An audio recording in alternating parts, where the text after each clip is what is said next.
that's the reality of how can we fix it, by keeping that family institution. Right. That's the institution. That's the answer that I came to as well. Everybody has to be responsible for their home. Right. Right. Because I don't think it's going to change any other way when you're working against what society is trying to accomplish. Yes. The only way you could counter that is by having a different game plan in your home. And because our children are combated with distraction. They're combated with, for everything you've taught your sons, when they walk out of the door of your home, there will be something that will contest them on the very things you taught them. Right. And the impress of them having values, the impress of you standing them up and readying them for the world is for them to be ready in the absence of you. Right. And trust that they will make the decisions based off of that situation and circumstance and bring them back home in the one piece that you sent them out. I'm about to give my dad props right now. Well, word. Because to this day, I still hear my dad's voice in my head when I come to certain situations. Yes.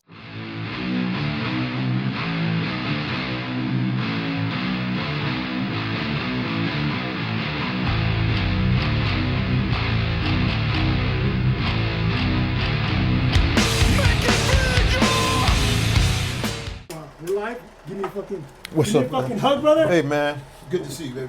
Give me a fucking thank you for coming up. Hey. Ring the bell. Where the bell at? Right here? Okay. Yes. Boom. Oh, shit. Let's get it started. Let's get it. That bell used to work. All right. I like the ting-a-ling, so we can get that going. My buddy broke it. Okay. All right, so here we go. All right. Welcome back to Let's See What Happens podcast. My name is Ray. I'm your host, and it's a great day to be alive. Don't forget, subscribe, like, comment, share. You can catch us on YouTube, Instagram, Spotify, TikTok, and X. I'm excited for this one today. I will now give my guest an opportunity to introduce himself. First name, where'd you grow up? Edward, excuse me. My name is Edward Wandrick, and I grew up in St. Louis, Missouri. That's right. I want to... Cardinal Country. Yes, sir. Cardinal Country, man. Hey, I want to thank you for carving time out of your day. Right. Recording an episode and sharing with not just me, but with everybody who's going to be listening. Okay. Your attention and energy. Welcome to the podcast, brother. Hey, man. Thanks for having me, brother. Right on, Appreciate it. You and I, we know each other because we work together. Mm-hmm. And a couple, maybe about 2 months ago, mm-hmm. right?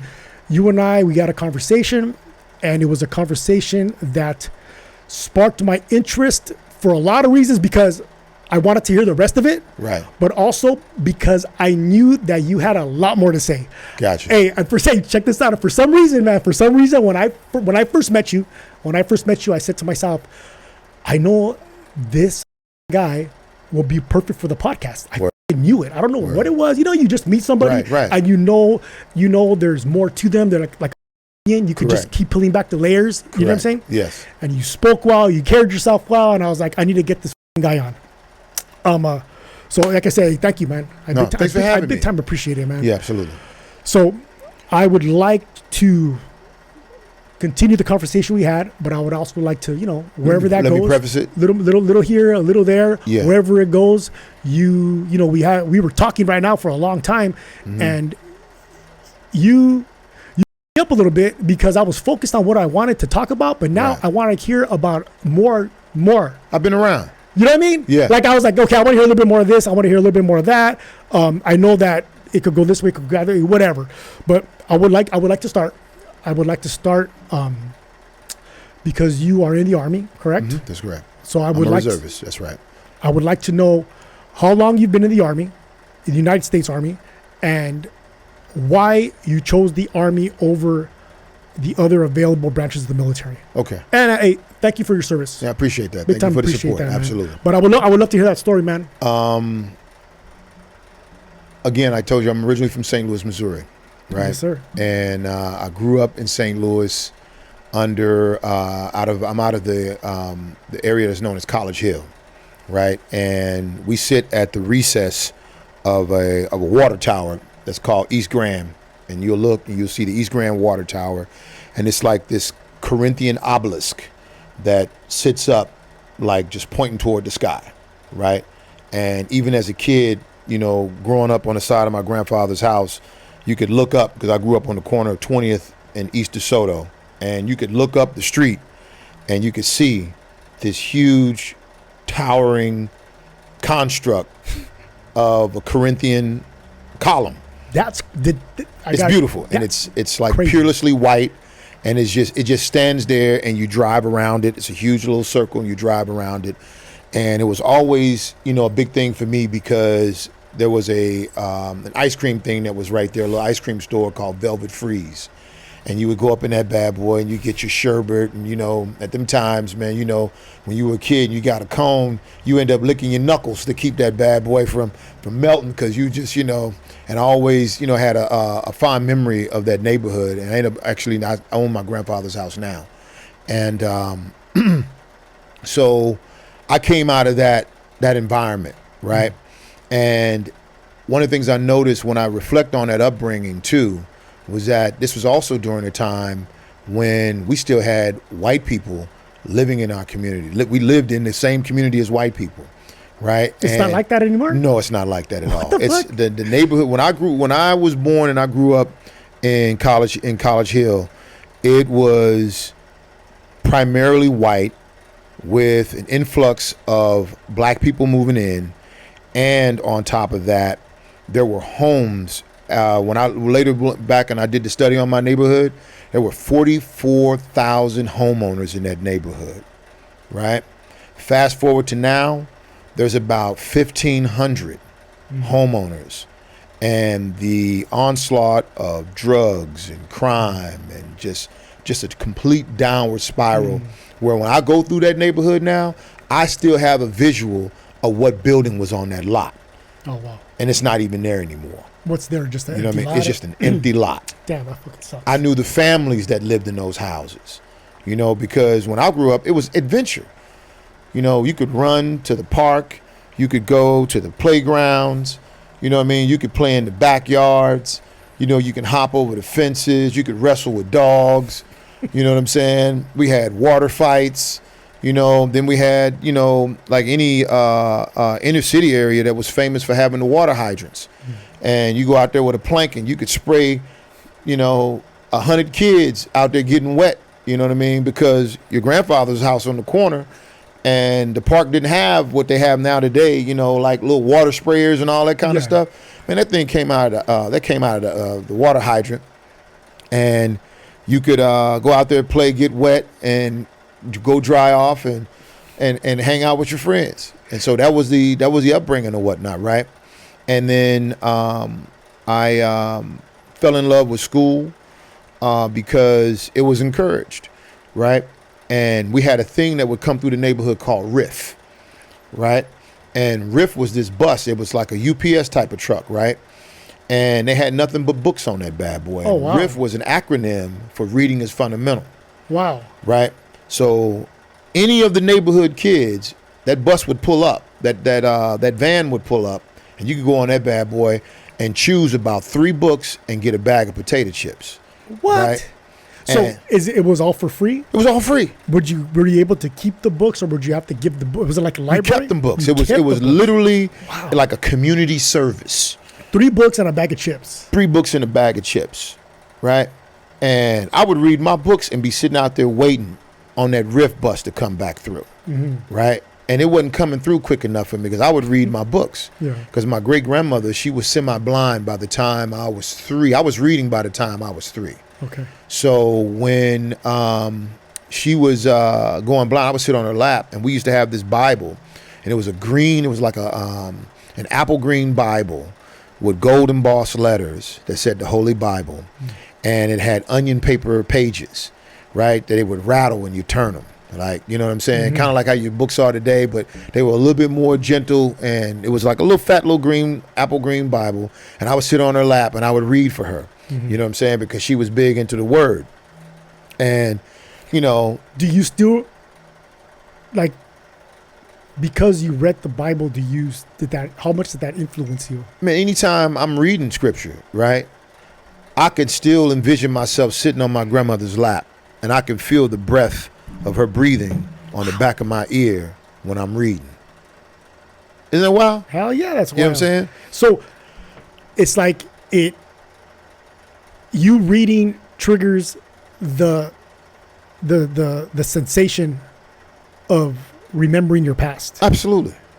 And you kind of time travel back to that time with your grandma. It's like she's never left. It's like she's never left. You know what I'm saying? So when people talk about, like when I'm even telling my little brothers, you know, because they don't have a real fond memory of it because she passed when they were like 4 and 2, right? And so they don't like remember her like that, like myself and my cousin Melvin remember her, you know, because you know we were close like that. So here was a woman that was, you know, a house cleaner for white folks, you know, and she took care of home and whatnot, and she was big on keeping the home clean, right? My first job was cleaning toilets. I learned how to clean toilets from my great grandmother. You know what I'm saying? So I remember a time when I was a kid, you know, and I had an accident, and she, okay, you got to clean it up, and you got to clean that, you know, and that was my potty training right there. So I'd wake up in the middle of the night, hey, I got to go use it. You know, because again, it was that kind of rearing, right? That kind of impressed upon me those types of values of making sure. So to the point that now my claim to fame with my own children is that none of them ever had a diaper rash.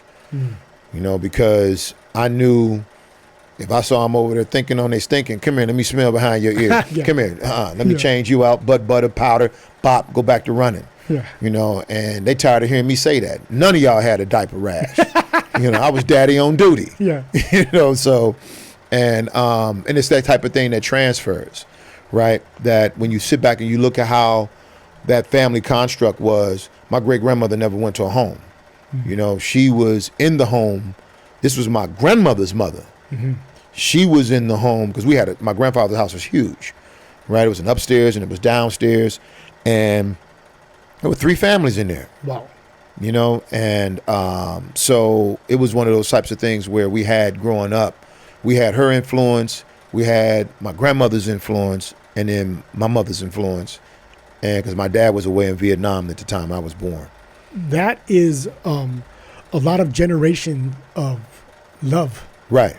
You know, love, leadership, teaching, family tradition, and that part of your life, being a child like that, and being exposed to that type of a family experience, that is the most important part of your life for your kids. Do you know what I'm saying? Absolutely. You know, like that part of your kids are so lucky that you had that experience, because that's where you learned to be a parent. Oh, without a doubt. You know what I mean? I'm a hands-on dad, man. And here's the say, I'm a hands-on dad, but I don't live through my children, right? I only have one edict for them. Hey, I'll support anything you do, but it's just one thing you can't do. You can't quit. Yeah. That's it. Yeah. We're not 100%. Quitting. So choose well. Yeah. Because you're not quitting. Check this out, real quick story. Yep. So I have 3 boys. I was, they were playing soccer, whatever. It was a day that they didn't have practice. So we work out in here. We do push-ups. I got my punching bag, put the bag up, boom, boom, boom. They hit the bag. We do all kinds of shit in here. You do it in here when it's hot. And I just like making them do hard stuff. Right. Because I think that it builds character, and it exposes them to, you learn about yourself. Right. So they're learning about themselves. That's right. So we were outside, and we do this one thing where I have them run down the street, touch the wall, run back for time. Right. Just to give them something to do. Boom. And I marked their times, and I documented it, and I showed them, hey, you did better this time. Hey, you didn't do that well this time. Because my twins are 6. My oldest is 8. Gotcha. So, 3 days ago, we were outside. We were about to get started. I said, hey, we're all running at one time. If you're not running, you're sitting down, and you're not up. You're just sitting down. You're waiting for your turn. My son Remy started like around a little bit. I could hear him in back of me, and then I hear oh, and I turn around, and he's like this, and I was like, what happened? He's like, I fell, and I hit my leg on the wall, jagged edges on the shin, cut himself pretty bad, dude. It was a pretty good. I know it hurt because I've had those when I was a kid, and I was like, hey, you got that because you were around. Right. Nobody cares. Should have been listening. Yeah, I don't care that you're hurt. Right. Nobody cares that you're hurt. You know what matters right now? That you're up next and you need to run right now. That's right. I go, you need to do this, dude. But that's fathering, man. Hey, he ran. I made him run like 3 times up and down the hill. Like he had 3 turns, like 3, boom, run, come back, sit down, cry, get up, run, cry, come back, cry, get up, run. But at his last time up, I was like, I told the brothers, hey, get up, let's cheer him on. Let's go, Rami. So we're all cheering him on. Let's go, come on. And he's all, and then now it's time. We're done with what we got to do. Right. Now it's time for some comfort. I go, let's go, mijo. Boom. He jumped into my arms. Like, yo, right, what happened? I helped him out, came in, put ice on him. And I was like, that's you did so good. I'm so proud of you. This is what it's all about right here. That's right. You know, you're hurting, but you got a job you got to get done. The test of resilience. Nobody cares if you're hurt, mijo, because the only thing that matters is that you get this job done. But now that the job is done, let's take care of it now. Let's see. Let's put ice on him. Whatever, he was crying, but suck it up and drive on. Hey, maybe about 2-3 hours later, after the shower, he was fine, playing around with it. I was even like putting my hand over it like this while I was watching TV to see if he responded. No response.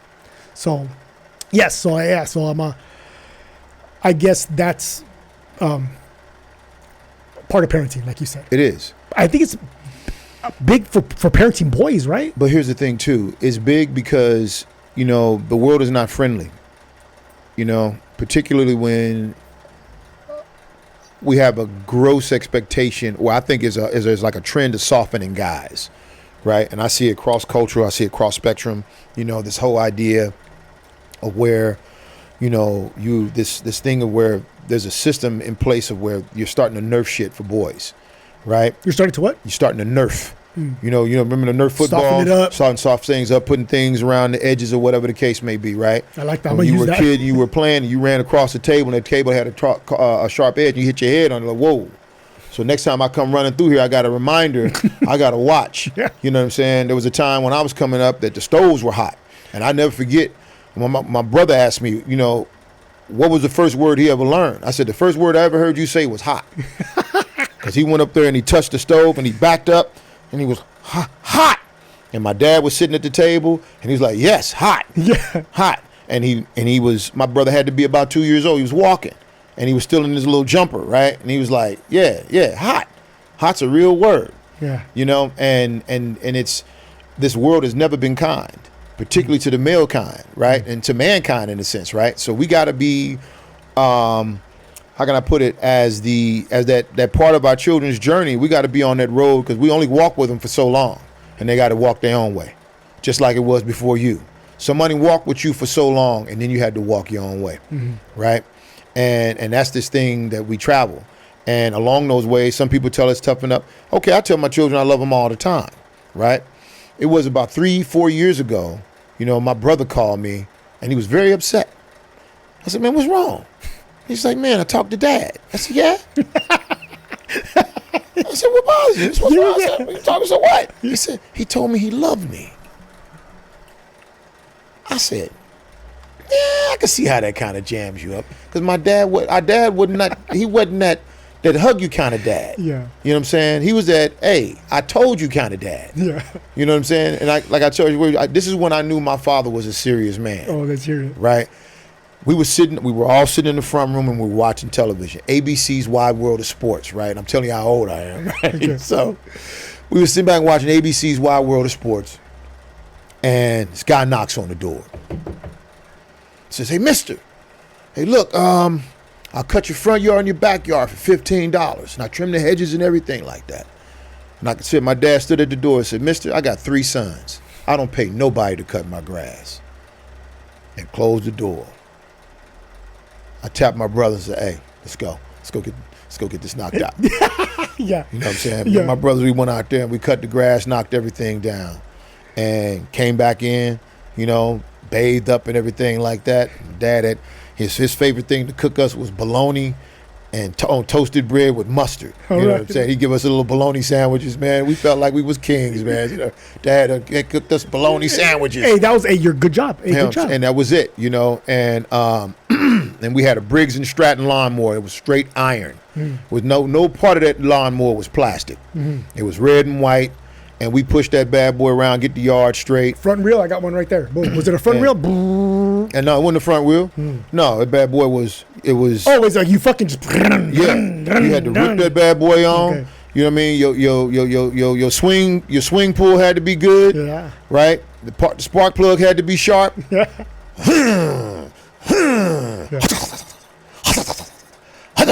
That bad boy get on, and you push that bad boy, and that's how we cut grass.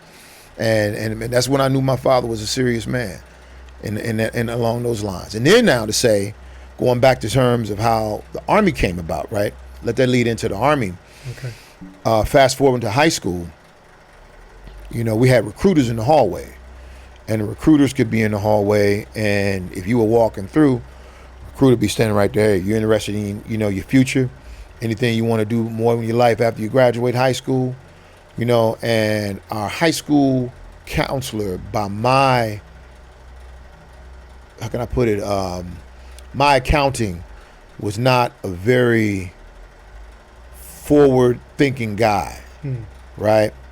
Because I had already had a juvenile experience. So his thing was, man, you really interested in college, you know. Never really talked to me, and I talked to a couple of my other high school buddies, you know, those who are still around. They're like, nah, man, he never talked to us. And so, and what the f was he doing? He was just a weird dude, man, in that sense. He was a very mean guy. He was a very mean guy, and just didn't really give us the drill down, right? And so he wasn't doing his job. Right? No, he wasn't doing his job. And I knew some people later on in life that knew him as well, some of his fraternity brothers, and I'll be like, Mr. Ware wasn't the best, man, in that category when it came to counseling guys going on in college. You know what I'm saying? And so ran around this, and there was my buddy Andre Little was petitioning the Navy, and he was interested in the Navy, and he was talking heavily to the Navy recruiter and the Marine Corps recruiter. And I was too busy chasing girls and listening to rap records, man. I was really into hip hop and, you know, buying the records every Tuesday from Street Side Records. I'd be up there every Tuesday. I knew when the shipment would come in, and I'd be up there on Tuesday, man, to pick up an album. And I remember there was only one recruiter in the hallway, and it was the Army, a guy by the name of Leotis Gunn, right? And I reached out to him years later, and I thanked him, you know, because I ended up joining the Army under him. And when I joined the Army, I was 17, and they had what was called the split option program. And the split option program was you can go into the Army the summer before you became a senior, and you come back. You do your senior year, and after your senior year, you go back and you do your AIT training. And so then during the senior year, you're also drilling at a reserve unit. And I was drilling at a reserve unit in Wood River, Illinois. A place I remarked that, you know, it was a place that where time forgot, because you would ride down, they had like their main street, they still parked at a diagonal, right? And you literally park up in front of where you were going, walk into where you would go to or whatnot, and it'd be like a whole bunch of old timers just sitting out there, you know, and you go to the reserve unit and you'd be there, do your thing, and you'd just come back, and I was earning my drill points at that time before I actually officially had gone into, you know, being a full-time reservist. And I always credit, you know, milestones in my life. I think that, you know, even now, because the Army has had its challenges, right? And it has always promoted me at being resilient, and I have to credit the Army as that, and I credit the Army as being one of the best decisions I made in my life. That's right. I feel like the Army is, or not just the Army, but like when you enter the military, right, at a young age, you are put in a situation where you learn so much about yourself, because you pass barriers that you had set for yourself as a kid, you know. And being in the military, it puts you in positions like big time position where you have to be more than who you thought you were. You know? Oh, absolutely. You know what I'm saying? I agree And with that. it's a big time learning experience. It You is. get to know about yourself. But here's what I love about the Army, right? What I would later learn in terms of what you call Howard Gardner's multiple intelligences, right? And he's a psychologist, educator who codified the many ways upon which, or the multiple ways in which people learn. Not that you learn one way, it's just that your learning aptitude may be more dominant in one area than the other. You know, so he lists the kinesthetic for hands-on, auditory for those who hear, visual for those who see, and processings, and it's a myriad of them, right? That is what I loved about the Army, because the Army entertained all of that, right? And then some, right? So, for example, there was a soldier that I was once upon a time, and we were out on a ruck march, right? And we had night vision goggles, and I had my night vision goggles down in my cargo pocket, and I had a little pull on the cargo pocket where it was a little loose thread or whatnot.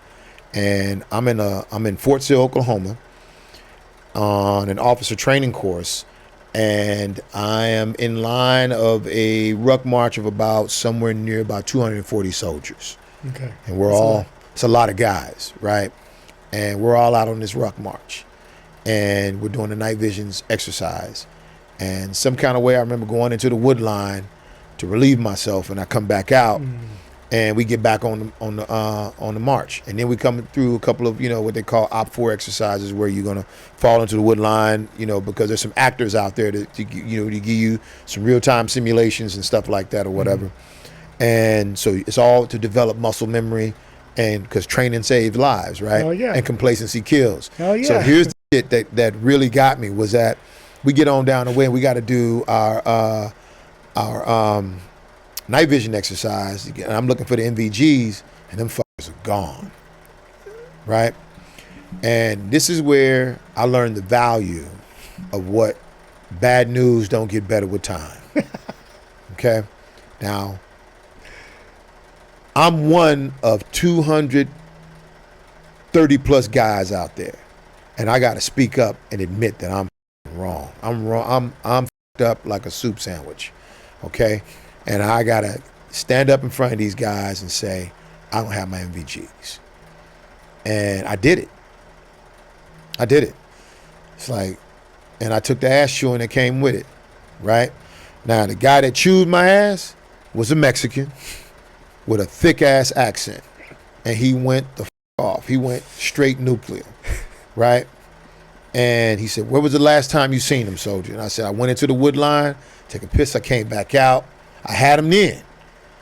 But he said, "How did you lose him?" And I said, "It fell out of the cargo pocket of my trousers. Some kind of way it gave out." And they looked at the pocket, said, "Okay." They called back, because I was about somewhere in the front. They called back. They said, "Hey, do you remember exactly where you were?" I said, "I do." I said, "We came right around the bend at that 13th click, and there was a yellow flag that was right there. I'm about, at best, 10 feet. You go 10 feet, look to the right. They got to be right there. They got to be right there." He gave out the grid, called back. Dude said, "Hey, I don't know who you talked to," but he walked to the step, and there those MVGs were in the wood line right there. Oh, So we get to this thing called Rabbit Mountain. lucky. Listen, we get to this little thing called Rabbit Hill or Rabbit Mountain, whatever that godforsaken place is on Fort Sill. And we have what's called an AAR, an after action review.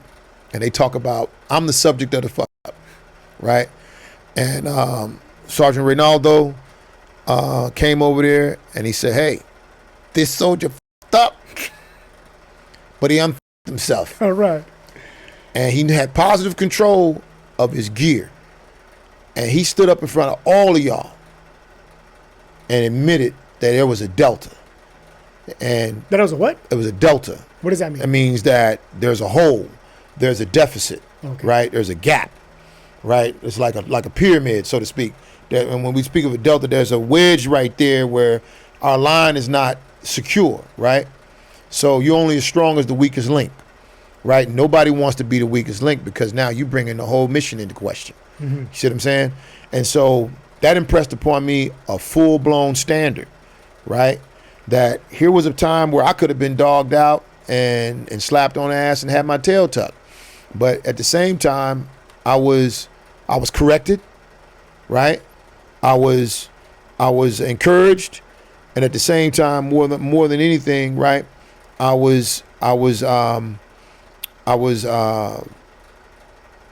emboldened, right, to be that much more sharper about my gear, right? If I see wear and tears and things like that, that this could be a question later on down the line when I needed to be what I needed to be, right? Who would have known that little thread would have led, that loose thread that I saw would have been a problem later on down the line, because I'm out on a ruck march with a 45-pound ruck, right? And I'm hucking it across, Fort Sill, where the ground is not stable, it's rock, it's mud, guys were twisting ankles and all this other kind of stuff. And it was a hard march, right? But then to sit back and then to have to sit back and say, hey, I'm part of this mission, I'm part of this team, and I'm not 100%. Because you not being 100% could affect everybody. It's mission disaster, it's mission fail, right? And you can't have that. But how crazy is it that little just that string that was hanging out from your pocket, it created that type of a situation? It had to, everything had to align. It had to catch perfectly on a branch or a twig. Pull that twig had to be strong enough to pull, create a hole. You know what I'm saying? Because keep in mind, the NVGs they're not light.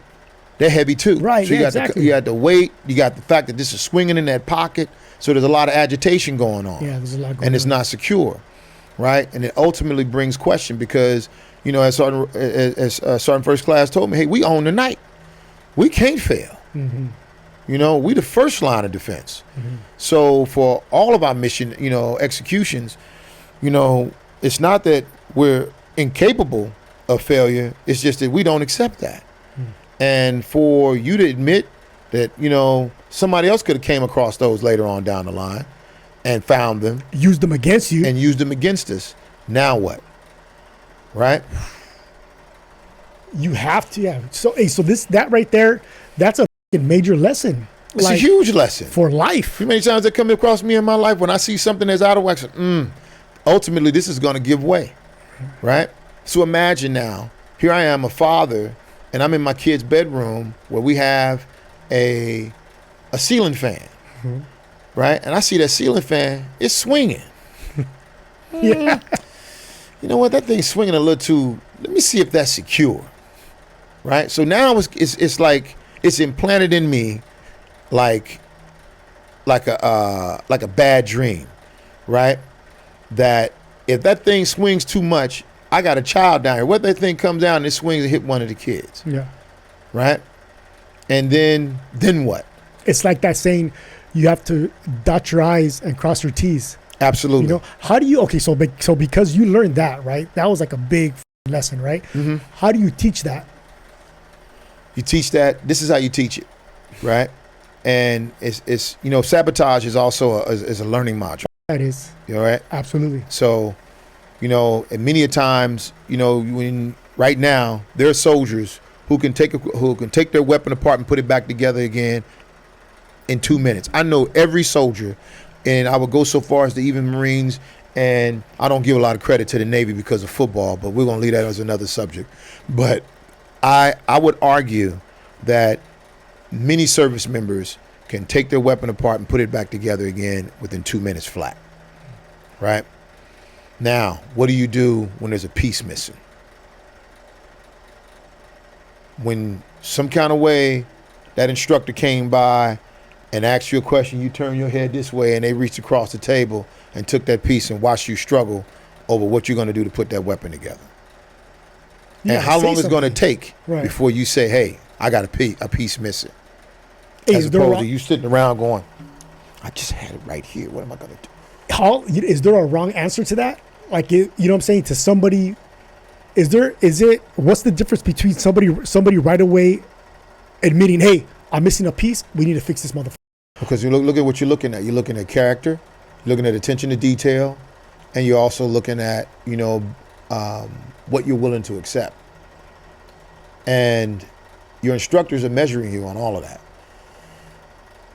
Who are my guys of character? Who are my guys that are going to, or gals, or who are going to delay being wrong? Or are they going to watch you, when they know they took that piece from you, they're going to watch you take it from somebody else who's not looking. And that happens. So then what happens? And then they'll sit down and have a powwow.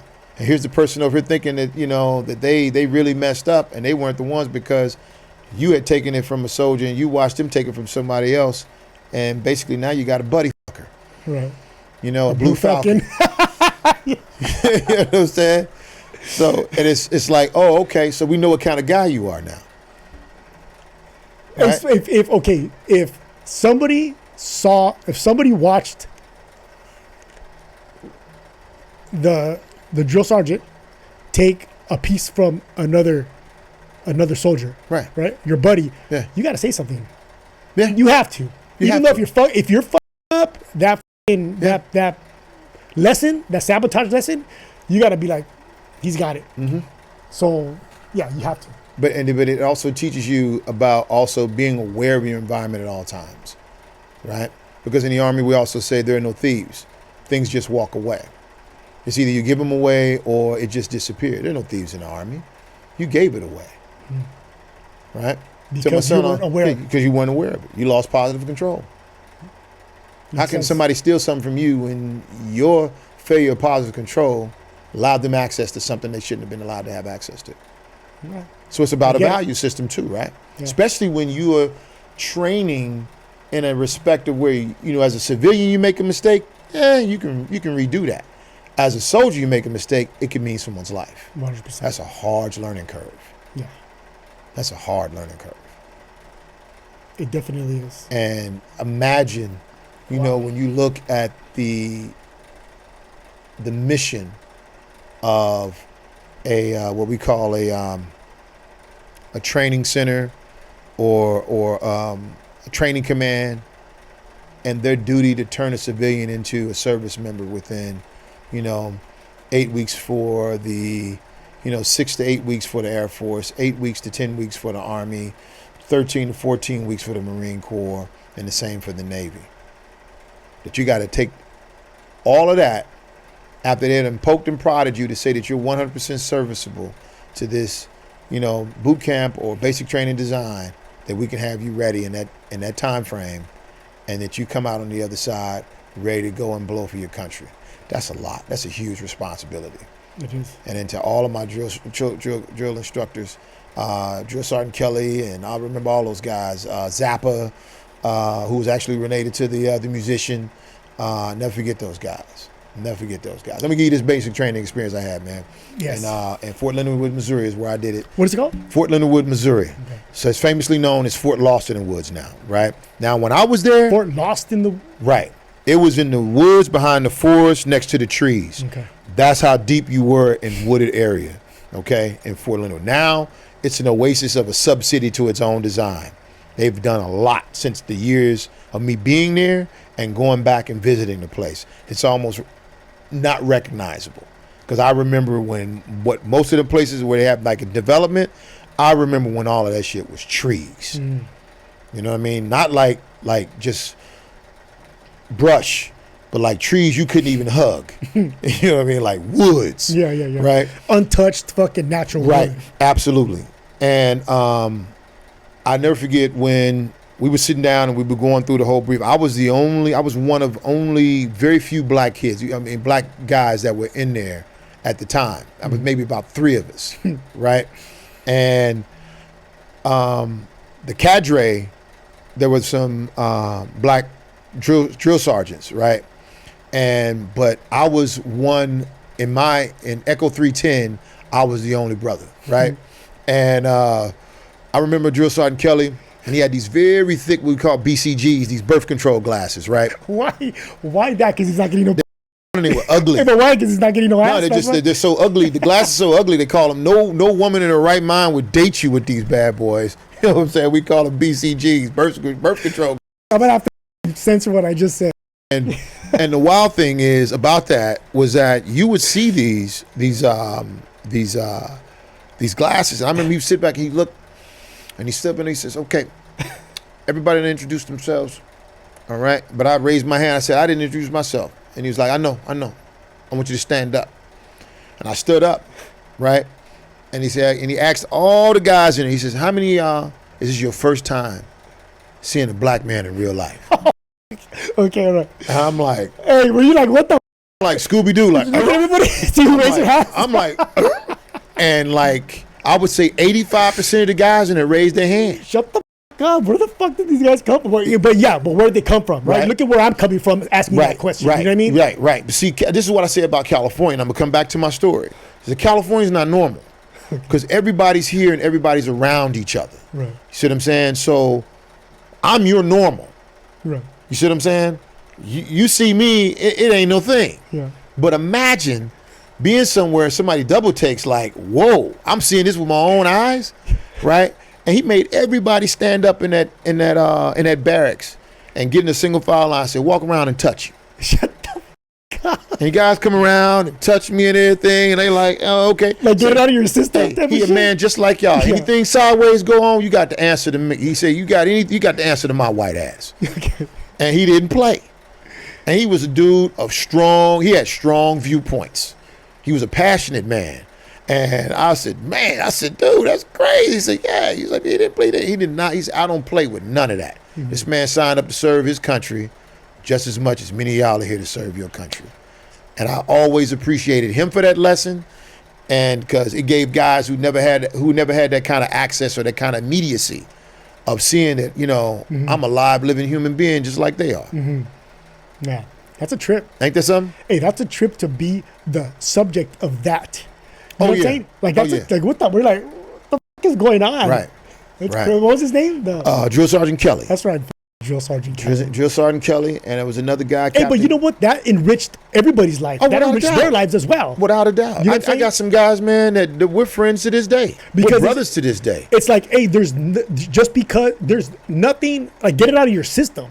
Yeah. Everything's normal. And it wasn't as if there was anything that suggested that there would be a problem, but I think that there was some foresight from his experience. That he said, "You know what? I've been at this for a while. Let me show you how." And he asserted himself as the leader. And on top of that, he stood 10 toes down on the adage, "When in charge, take charge."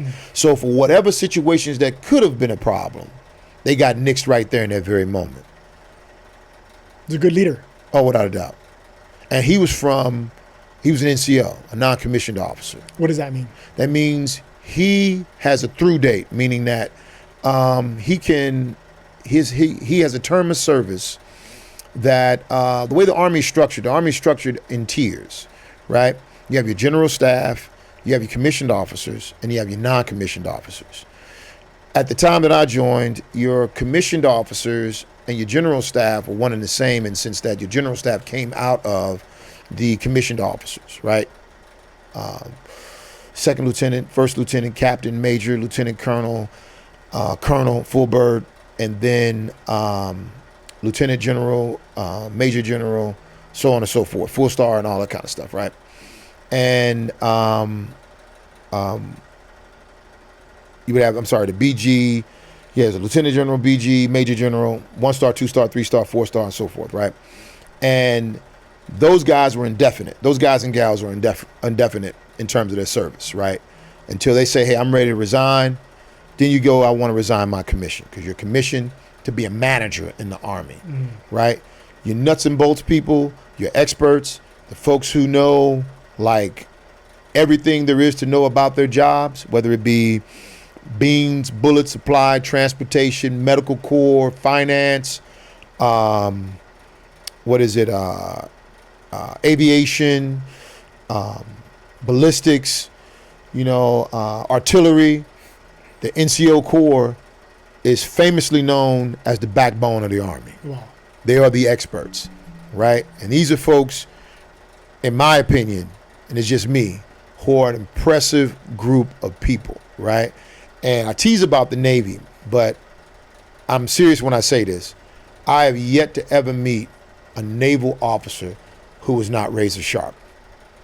When I tell you, like, as someone who's done joint force and cross force training, that NCO Corps and them Navy officers, man, hats off to them. Hats off to them. Because their learning module and their presence of willingness to be there and to be present is something of to be very proud of, that those guys are at the gate and that they're on the waters. And it's the Navy is a whole nother life. It's a whole nother life. But I have to say, for the NCO Corps, never have I been more impressed about someone that knows everything about everything there is to know when it comes to their job. Damn. And when it comes to their duty. Damn. So you were an NCO. I was an NCO of once. what? What were you? Logistics. Logistics. Okay. Hey, we talked about this too. Let's get into that thing. Yeah. Logistics. What is? Can you explain what that is? What you did? Just a description of that. Logistics is everything. It's our supplies. It's our resources. It's our, what you would call our. I'm looking for the right word. It's our cargo, right? Famously, for the listeners, we call it our beans, bullets, and fuel. Beans, bullets, and fuel. All right. Right. And everything that goes into coordination of that, right? We talked about, there's a part of my life where I'm a writer. And one of the most impressive and dutiful documents that an NCO will ever be given to author is called an operation order, right? And that operation order is pretty much a script that involves everything that will be needed for a particular mission, right? That's everything huge. From the personnel to the transportation, to the facilities, to the food, to the uniforms needed, to the materiel that's needed, to the full-on coordination of the come and go. Not only to go to, but what will need to be done to bring from, right? That's a full, complete mission set. And that is the cornerstone of what we consider part of the military decision-making process. You know what I'm thinking of right now? What's that? Without the experience you had on that ruck march and you losing your night vision goggles, without that happening to you, you would not be good at the logistics part. I'm a beast on the op order because I know off top I got to go to S1, S2, S3, S5, S6. What are those? Okay. Again, S1 is our personnel. Oh, okay. Right. Okay. G3 is our logistics. Okay. That's the 3 shop, and that's where everything in the Army goes through the 3 shop. Where it's S3, G3, or C3. So you are authoring an operation plan for a mission. That's correct. That's huge, man. It's very huge. How many of those have you done? I've done about now. I've been in the Army for a good little while. I've lost count. I've lost count. But I'm impressed by that document because it's everything you need to know for what you need to know when you need to know it. Say that again. It's everything you need to know for what you need to know when you need to know it, right?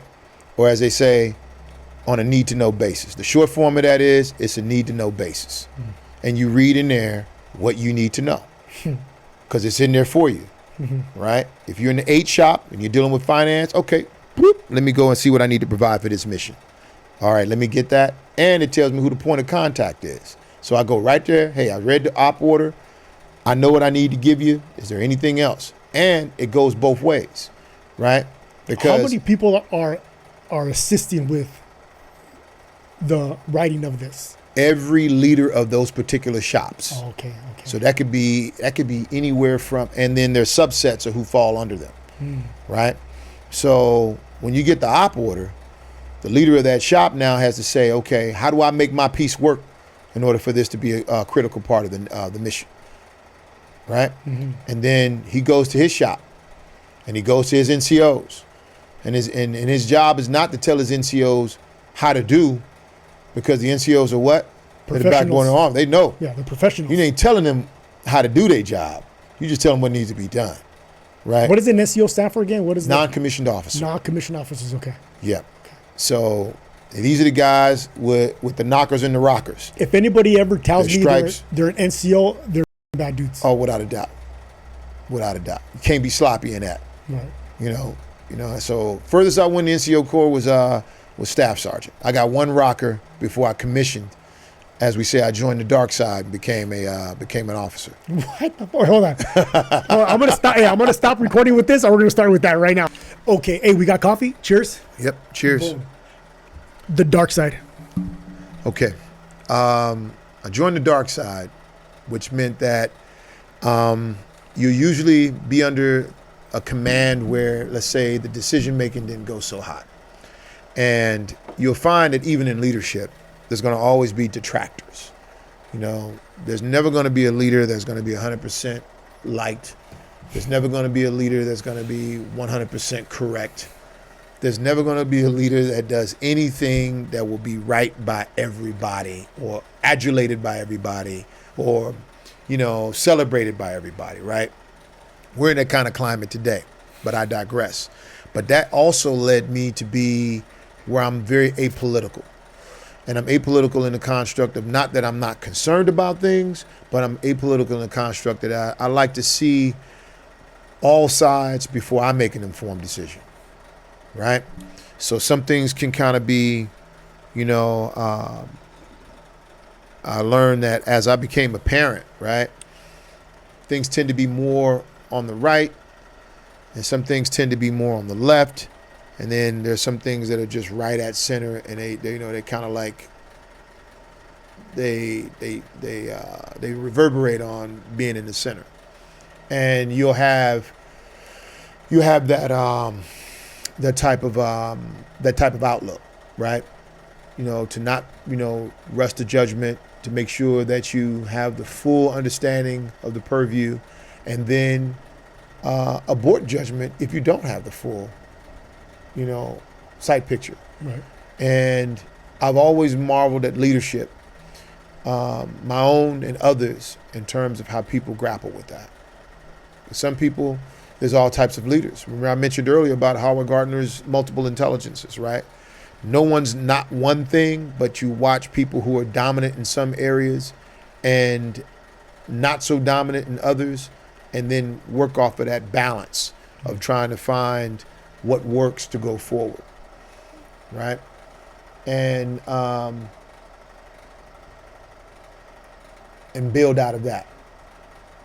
Right? The best leaders I've ever seen come in and say, okay, they look around and see what I got. And they look at what the mission is. And they go, what can I do?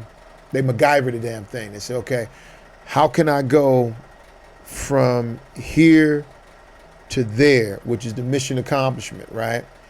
With what I got. Mm-hmm. And look and see, okay, this is what I got. And then put out the requests. Okay, I'm going forward, but in the meantime, or between time, this is also what I need in personnel and or material. And go forward on that. And then come back and say to its constituency or to their constituency and say, hey, this is what I'm dealing with. This is what we are, and this is what we're composed of. So some people are going to be working out of class. Mm-hmm. Some people are going to be working above class. Some people are going to be working beneath class. And some people are going to be volunteers. Some people are going to be voluntold. But we're going to get this thing accomplished. Mm-hmm. And you get that kind of buy-in, those are always the best operations to work on. Mm-hmm. But it takes, I think, an operation like that takes the right kind of leader. It does. You know what I'm saying? Yeah. Because you're not going to get people to work out of class. You're not going to get people to, well, yeah, you will, but I think a a good leader will get everybody on the right page just because of the way they present things, the way they treat their troops, you know, and their history, their past history. And I don't know why I'm doing a little sidebar right now, but I like reading about leaders. But that's important to any discussion, right? Absolutely, 100%. Leaders are readers. Hey, one of my favorites is Hannibal. Oh yeah, Hannibal Barca. of Carthage. The Carthaginian. Yeah. Because one thing that I did a report on him when I was, I think, was I in high school? I must have been in high school. I did a report on Hannibal. Crazy right? life, man. Dude. And the reason and what stuck out about me is that he never separated himself from his troops. He ate what they ate. He slept on the same floor that they slept on. He held himself to the same standards as he held them. Why? Why did he do that? Yeah, why do you do that? Well, it could be done for a lot of reasons. Okay. Right? Somebody could do it because they know that's what's going to get everybody to buy in. You know, or it could be done because that's just the type of guy that you are. And or that's what he learned. He learned that from somebody. You know what I'm saying? Who? Who did he learn it from? Yeah. I don't know who he learned it He from. learned it from his father. Oh shit. When they had what was called, it's escaping me right now, the series of wars. The first Punic War? The Punic Wars, when he went against, when he was going against Africanus. Scipio Africanus. Yes, when he was going against him, his father had also had those engagements across the North African shore, when Rome was starting to feel itself about being, colonious and getting out and starting establishing seaports and whatnot. Right across the water was Carthage. And Carthage was doing the same thing to Europe what Rome was doing to North Africa. And ultimately, his father knew that there was going to be a come to Jesus moment between the two maritime, that Rome would become a maritime power. And his father had a strategy against Rome years before his son had come to term to become a general. And young Hannibal was on those missions with General Barca to not only discuss what that mission would be, but also to put him in time with his financiers. And Carthage had a practice that if you lost a campaign, you were brought back to the people, and they separated your head from your shoulders for losing. So they were very Carthaginian, which is where we get that term in terms of generals losing. When we look at, the situation that we're aware of, how in no military structure do you, as a leader, mess up troops and be rewarded with more troops? That's wasting souls. That does not exist. Yeah. Ever. And now the Army has what's called, because I've been in the Army a long time, they have these things called what they call climate surveys. And a climate survey is my time or my opportunity to discuss or give my leader a report card. Right? It's a sobering effect to read what your troops think of you. Anonymously. That's the best, though. That's the best. That's required. Yeah. And to get that, if you really mean well, here's an opportunity for you to be as open and as truthful and as transparent as you can be about what the climate is in the unit. And I've seen those. I've seen some leaders put their chin in their chest. I've seen some leaders put some air in their chest. And I've seen some leaders to keep their chin off their chest, to go forward, shoot, communicate, and drive on. And those are the best people to work on. Those are the best. If someone who's not above correction. I've always credited myself for being, you can look at my candor, it throws a lot of soldiers off. I try to be personable. I mean to be personable, and I mean to be low maintenance, because I've been a Joe before. I've seen those guys who came through like they were royalty, and the command was their own personal little fiefdom, and they were not good leaders to serve for. And then I got the idea that, I should be just as interested in who my leaders are to go work for, just as much as they are about me coming apart and being a part of their team. That a relationship goes both ways. Absolutely. It goes both ways. You know, I've always, you know, of course, you always have to respect the rank. You know what I mean? Absolutely. But just because someone is a higher rank than you doesn't mean that they have to act a certain way with you. The worth of a person is not the sum of their rank. Exactly.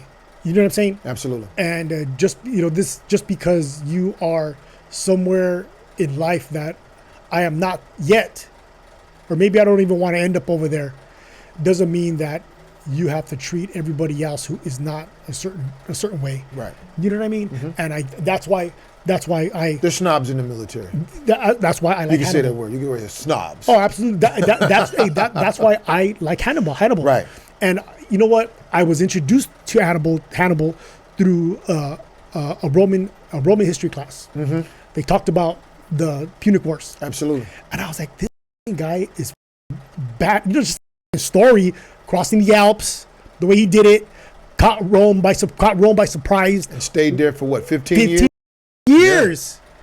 You know what I'm saying? Right. And so that attracted me to him. And then when I learned more about him and the way that he treated his troops, that made me like him even more. Yeah. You know what I mean? And so, yeah, so that's... The piece that's critical to me about Hannibal's experience also is the financial piece, right? And how his father tied him in with the financiers and the people that would be his bankroll while he came out and he carried out his mission against Rome. And to be undermined by that very, very supply set, which is what brought him out of Rome. Because Rome cut him off. No. No? Carthage cut him off. Carthage cut him off. He was undermined by his own homeland. There were those who were back in Carthage who did not want to see a coming to the age of Rome meeting Carthage. It was a clash of titans. And the only reason that ultimately what brought Hannibal out of Rome was that Carthage, there were those who refused to believe that he was there and he did what he did. Yes. Well, They cut the purse. And that is why he ended up ultimately coming up out of there. Wow. Damn, that's up. It's like they defeated themselves. That's exactly. Because who knows what could have happened? It would have been a different time. Who knows what would have happened? We would be learning about the Carthaginian Empire instead of the Roman Empire. Absolutely. Holy shit. Hey, and that's how delicate is one decision, because it will determine the rest of history. Takes us back to the NVGs. The NVGs. The night vision goggles. Exactly. How that small little piece of cloth. Correct. If that did not happen, if you did not learn that lesson, Correct. you would never have been the person that you are that got picked for. Maybe you wouldn't have been picked for the logistical position. How did you get that job anyway? I applied for it. You applied for it, okay. Yeah, I applied for the job. And then what happened was sometimes there's always reclassification, right? There's a thing called BRAC, base realignment and closure, right? And then sometimes the Army is constantly doing self-assessments. You know, what's working, what's not working, what can we do better? That's always in the air, right? And there's a great deal of institutional knowledge that the Army has built in terms of its best practices, right? But again, it's never static. It's never a thing that, okay, we've done this well. We know it can never change. It's set in stone. This is going to always be gospel. And that's the thing about the Army. It preaches what they call a real-time gospel, and staying current, staying agile, staying mobile, and staying current. It is always perpetual change. Always. Because our adversaries are going to be, for what we have been able to stop, the information and the things we've used to stop adversaries, guess what? Our adversaries are getting smarter and stronger too. Right? Everybody's adapting to each other. Everyone's adapting. Everybody's learning from each other. Absolutely. Everybody's changing. So in order to continue being successful, you have to be like water. We talked about that. Didn't we talk about that? You have to be fluid. Right. You have to be like water. You got to be like water. No matter what it is, boom, what a cup they put in. Water's going to do what? It's going to find its level, right? No matter, this bad boy is sitting in this cup flat. I turn it this way, that water still stays at its level.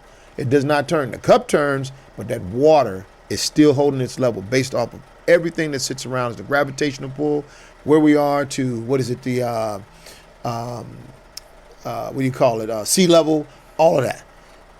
Altitude, and all the variables in play. So if the water's going to find its level, why would the Army be no different? Right. And why would a human be no different? Why would our lives be no different? That's the ultimate balance is probably one of the ultimate laws of the universe. And I don't want to go off on a side. I know. Side Yeah, tangent. you want to get super like what do you call it? What's the word? You don't want to get oh man, why am I forgetting this word? You don't want to get metaphysical, so to speak. Yeah. But at the same time, theory to practice is a real thing. 100%. Theory to practice is a real thing. 100%. And that's one of the things I've applied to my personal life. You know, a lot of the things that, like I said, I've credited the Army. You know, I don't know where I would be without the Army. You know, I can count on my hand the greatest decisions I ever made, and I have to tell you, the Army is number one, bro. Hey, but do you ever think about that? And look, I think about it from a standpoint of where, you know, I have friends who are no longer in the Army, right? And they'll grumble about this, that, and the third, right? But at the same time, they be like, you know, the Army, and I had a friend that tell me this, man, and I have to say, from his experience, it wasn't necessarily a positive experience, right? But he said this to me. He says, you know, man, the Army is $1 million experience that you would never pay to do again. That's him, but that's his. That's him. His but at the experience. same time, you know what? I can relate to that. I can seriously relate to that. How come? How? Why? Because I had an experience in the Army that wasn't positive. Okay. Right? And then when 9/11 happened, I sat back and I just reflected. I literally meditated on the idea and I said, you know, I didn't do all I could do. I can do more. And I came back. I had a break in service. And I came back with a whole new attitude because I had previous experience. So to show you had a previous negative experience. You had a break in service, like you said, right?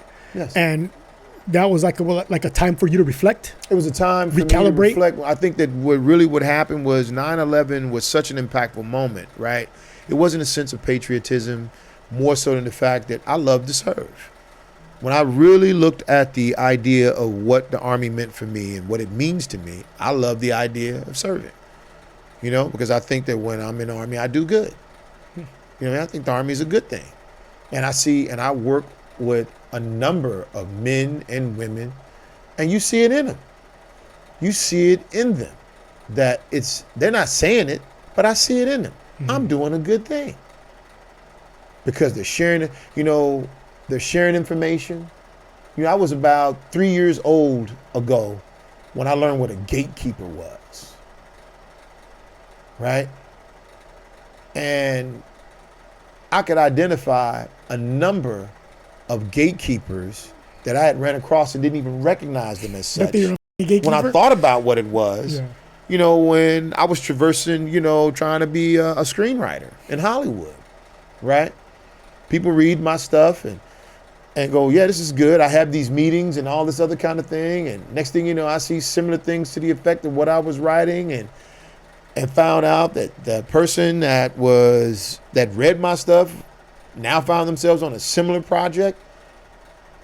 And then, but the Army spoiled me in that regard because I never ran across that. Hey, you know what? A lot of people who I talked to that were in the military, they say one of the hardest things for them to adapt to out of the military was dealing with people who are not fucking honest. That's, you know what I'm saying? It's a struggle. Like you think that everybody is going to be solid, right? The way, because that was your experience. You were surrounded with everybody who was solid. So you come out here to the civilian life, and you think to yourself that you're going to experience the same thing. I think it's wow. That's a trip for you to say that. I call it the intoxication of service, man. Because again, there's certain, like I said, I have access to people like dudes who are running like multi-million-dollar, damn near billion-dollar companies, man. I can call that general. That dude knows who I am by first name. I can get him on the phone and call him up, right? And have a conversation about everything but our military experience and what he does and what I do, and go on with our lives. I have that type of access, right? Black, white, brown, Asian, straight, or gay. I have that type of access to those kind of people, right? Because they see me work, they see how I work, right? It surprises folks that I like comic books, but I say, man, it's reading, right? And we talk about. I had a Colonel crack up one day when I referred to a person, and we knew that person struggled. But I said, guy's kind of like, it's kind of like Bizarro, and he cracked up laughing. Wait, Bizarro from where? From fucking Superman? Yeah, no, right? that's Superman's alter ego. Right? Yes, man. That's kind of Bizarro, man, in his thinking. And he cracked up laughing. He was like, "That's exactly what it was," right? And so. But he was like, but other people were scratching their head like, it's Bizarro. And unless you know comics, you don't know who Bizarro is. You don't know who Bizarro is. Yeah. Right? Or I tell somebody, man, I got to get out of here today, but I got to go recharge my ring. Like the Green Lantern. You know what I'm saying? So it's these frames of reference that come from a life that where I was completely ambushed by the idea of what a gatekeeper was. Because if I needed to know something, either I had the diligence by way of the Army ethic, go find out, or there's somebody that knows something more than you, and don't be afraid to learn. Don't be opposed to learning. Right? Don't be afraid to ask for help. Absolutely. Don't be afraid to find somebody who knows more than you and then ask them for whatever it is that you need help with. Correct. That's a big one. Yeah, and you're going to have some people, but there are those people who will separate themselves based off the fact that, okay, they're not personable. They're not approachable, right? Because, again, they got the stresses and the duties of their own gig, and people handle stress at different levels, and they can only handle so much. So a gatekeeper is someone who has access to something, but they're not willing to give you that access. Absolutely. They're the fucking gate that they're keeping that gate from opening and not allowing you that access. That's right. You'll never accuse me of being a gatekeeper, right? I had a batch of kids who I knew were drug dealers, and I knew that was their MO, and they found excitement out of just in the orientation of what I do. They found excitement in the fact, I said, what is it? Hey man, I get to move and I get to make money. I said, okay, I can give you that same feeling in flipping cars. You go down to the auctioneer and you watch those guys compete with you about that money. You go out there, you know what kind of vehicle you're going to buy because you know how much you're going to be able to put into that vehicle and what it's going to cost you when you take it to the mechanic, get that vehicle ready so you can sell it to somebody during tax time. You get the same feeling without any of the legal costs, subject to what fees and licenses you have to register for, that will not cost you your freedom. And printed it out, made it look smart, and taught it to them in the day room, and they were like, this works. And I said, hey, even before you release, guess what you can do? You could do it now. Right, yeah. You can raise money, flipping cars. I knew a guy that raised money to buy his first franchise in Subway by selling cars he got off the auctioneer. No shit. Absolutely. And there's ways to do it. But how did I get that information? Right? I needed a car. And I went down to a place at this time, they were selling cars that were, they weren't wrecks, but they were, I can't think of the word, but these were cars that were basically, they had a history or whatnot, but you can get rid of the car. You could buy them from a junkyard. And I bought an old Mercedes-Benz 300D. And the guy says, hey, you know what? You can do better than this at the auction. And I went to an auction. And I'm not a big shopper. And what I like to do is I like to go to stores and I see what I see. And if I think about it later on, I'll go back and get it. I don't do impulse buying at all. Weigh out your options. I weigh out the options. If I remember it, I'll go back and get it. If I don't, I'll never know that I missed it. So, was it meant to be? Huh? Was it meant to be? Wasn't meant to be. No, I'm not motivated by having things. More so than just, being secure for the family. Because, the kids are in your pocket. And they stay in your pocket. Dad, AD or fuck. And you can hear how they come to you because mom didn't shut them down. You know, it's like, Dad. Oh, okay. When I hear it like that, I know you already talked to mom and she told you no. Hey, we're talking about kids and we were talking about like travel ball and all that. Right. And I was telling him about my 3 boys, and as soon as I told him that, he's like, "Oh, you're gonna waste all your money." But it's not. Is it a waste of money when you're encouraging your children to get out there and to be a teammate? No. You know what I'm saying? Yeah, I know. And travel ball is expensive, man. I got a kid. My oldest boy did travel baseball, and 'cause I really don't, like I said, I don't live through my children, but that joker is a very talented baseball player. I'm like, man, stick with baseball. No, but he want to run out there on the gridiron and tackle cats and run folks over with a football. Yeah. And I'm like, man. But he's a talent. But I had to go. I went to watch one of his guys. I was completely against him playing football.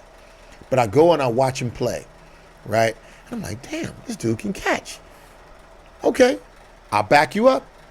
But you can't quit. So now he's in his senior year.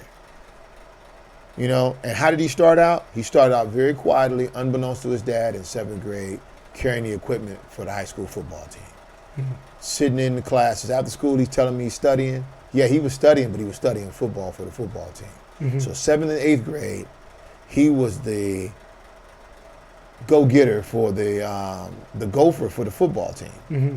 So when he became a freshman, then he made his petition to say, Dad, I want to go out. I want to try out for football. So he's out there working out with me, and I'm big in the squats, right? I'm a squatter, so that I know as a boxer, as someone who boxed, you need legs. Because if you get caught on the chin, the one thing that's going to sustain you, regardless of what that sport is going to be, is those legs. Your base. Your base, right? So, well, you want to play football? I said, man, you're not a physical dude. See how I'm physical? I said, come here. He said, come over there. I punched him. He goes, ow. I said, see? See? He said, no, but and then he went away. But Dad, I'm going to have pads on. But he came back. And he's like, Dad, football, they ain't punching like that. I said, no, I see you watch those guys, they checking off the line. They're checking off the line. So let's see what you do. And I said, okay, I'm going to go out and I'm going to watch you scrimmage. Went out, watched him scrimmage. And I mean, this guy gave him a rock. Just put it right in his heart. Boom! And he caught it. And I was like, ooh. He can catch. Then I seen him go long for it. Came down. Ooh. I said, okay, let's do it. I'm gonna let you run at it. And so, yeah, I'm okay with spending those dollars. I'm okay with doing that overtime, right? So that you can exhaust all of the efforts and the outliers that encourage your potential. I'm okay with that. And if that's the cost of being a parent, if that's the cost, yeah, I'm okay. I'm glad with that. Now, what I'm not gonna do is waste money on this, that, and the third. Know what you're gonna do, right? But no, I'm not gonna call that a waste, right? Because now you're in access with people and you got experiences with guys you normally would not have had experiences with, right? You know how to go over and encourage a teammate who may have a bad game. That's what you are for your team. Every team I've seen you on, he's been a heartbeat. I've seen that in him, right? I also say, you got that, I wish I was taller. I see this guy over there, he's not playing up to his potential because, he got all that height. If I had that height, I'd be this, that, and this, that, blah. That ain't your station in life. Mm-hmm. You are the heartbeat of the team. And what sustains you is that you are good defender. He played soccer. He played AYSO when he was a shorty. And I said, you learned that. That experience taught you defense in every sport you played. Footwork, yeah. Right? And so my daughter, she's a tennis prodigy, right? So she's coming on deck with that, and she loves tennis. She loves everything about tennis. Ain't never thought about quitting, right? Because she knows, hey, we go to the gym, I'm going to work you out, right? And because you have the conditioning, because I came from a boxing set. I had 2 cousins that were champs of the world, right, under the IBF belts. And so I'm of the belief that even when we look at any prize fight, right, that boxing is all about conditioning. Everything you think cannot be done unless you have the body to execute it. Absolutely. right? And if worse comes to worse, you're gonna fucking you're gonna take that motherfucker to deep waters, and you're gonna teach him how to swim. And you're gonna teach him how to swim. And that's how Mayweather made a career of taking dudes in the deep Yeah. who didn't want to run that that extra lap, right? People could talk a lot of shit about Mayweather, Right. but he trained every day. He trained. He walked around at fight weight. Yeah. He walked around at weigh-in weight. Exactly. Right? And that tells you the discipline, right? There's a MMA guy, and there was a meme that recently, I have it, and I'll send it to you, where the guy talked about discipline, right? And he says, I have the discipline to get up early, to get out of bed where I'm comfortable, to run when I don't feel like it, to train when I don't want to train, to spar when I don't want to swing. I have the discipline to go forward on that, and that's what makes me the athlete that I am. And I said that is very, very telling of the people who we see playing sport. They want all the adulation and the flash that comes with the excitement of the sport, right? But there's a discipline that comes from those guys who find themselves going to the top, right?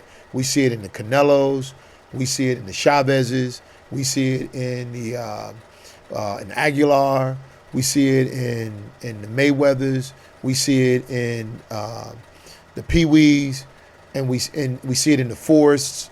You know, all these guys who've had who rose to the ranks of being called a champion. We see that discipline because you don't see a pickle on them. They come in and they focused, and they represent something that a lot of people can sit back as the armchair boxing coach and talk about, but they've never had the discipline to commit themselves to. And that's the thing I push on my children. There's a difference between the guys in this bracket and the guys in this bracket. Correct. And a lot of the times it's discipline. And it's always discipline. Motivation is one thing. Right. But that shit, motivation, it does not last. Motivation is diametric. Motivation cannot exist without discipline. Motivation cannot exist without discipline. Okay. It can't be. You can wish for a lot of things, but unless you got the discipline, it's only a wish. Yeah. Right? But to actually execute on that motivation, that's the discipline. Take action on it. That's it. To take action on what you imagine. I agree. Right? Absolutely. Take action on what you imagine. I always say, yeah, Rob, fuck it. I always say, like, to imagine the future that you want for yourself. Yes. And then behave in a manner that will produce that future. So is it manifesting, or is it realization? Or is it a combination thereof? Probably a combination of them. I think everything's a combination. Because it's about balance. Yeah. It's Right. not just it's not just this or that. It's about both of them being together. My daughter had trouble with the English on her racket. And I'm big into ping pong. Right? With the what? She had English on the racket, like putting that spin, putting the top spin on the racket. Okay. And I'm big into table tennis. Okay. Right? So I go down to downtown and I can meet with these Korean ladies that kick my ass all the time. Right? I do not win. Excuse me. Okay? I love table tennis. Hey, but what if it's not them you're playing against? Bro, I'm dominating everybody. Okay? So I'm not offending anybody that's Korean, but I go to Koreatown and I get my ass kicked. Right? I go everywhere else and I'm waxing. Okay? And people are like, man, you're so good. You're so good. Because I know, as a person who plays chess, I love chess because I lose. Hey, let's get a game going. Not today. You understand? I play chess as well. Absolutely. I love chess, man. I love it because I lose and I learn. Mm-hmm. Right? I love boxing because of the fact that I fought guys who were better than me, and I got better to beat the guys who were not better than me. Absolutely. Right? So I'm okay because I know what to do with losing. All right? I don't take it as a measurement of my worth. I take it as a measurement of what I need to do to get better. 100%. Right? And so when my daughter was struggling with that top spin, I said, okay, come see me on this table. Let me show you what I do. And I showed her what that top spin was. And she started off with the hand racket and she took it back to her tennis racket. And she's a monster. And it's not because she's my baby girl, right? it's this when I say this. She's so good. She doesn't even realize how good she is.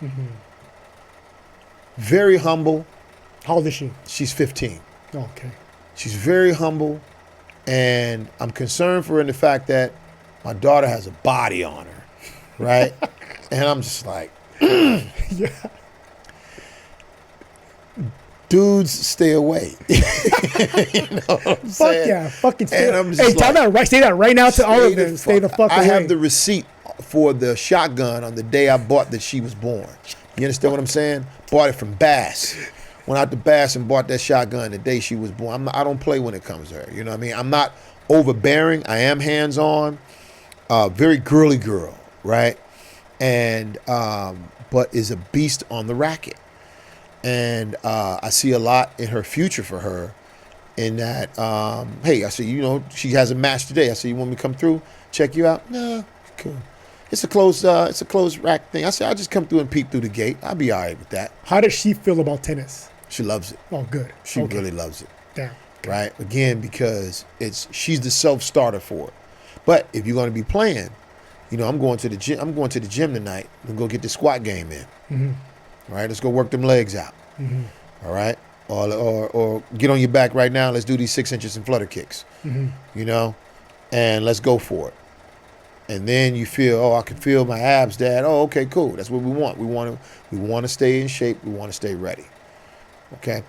Because these are those things that I think too that may be a flaw in me that I'm not big on my ab work. I do it, but I hate doing ab work.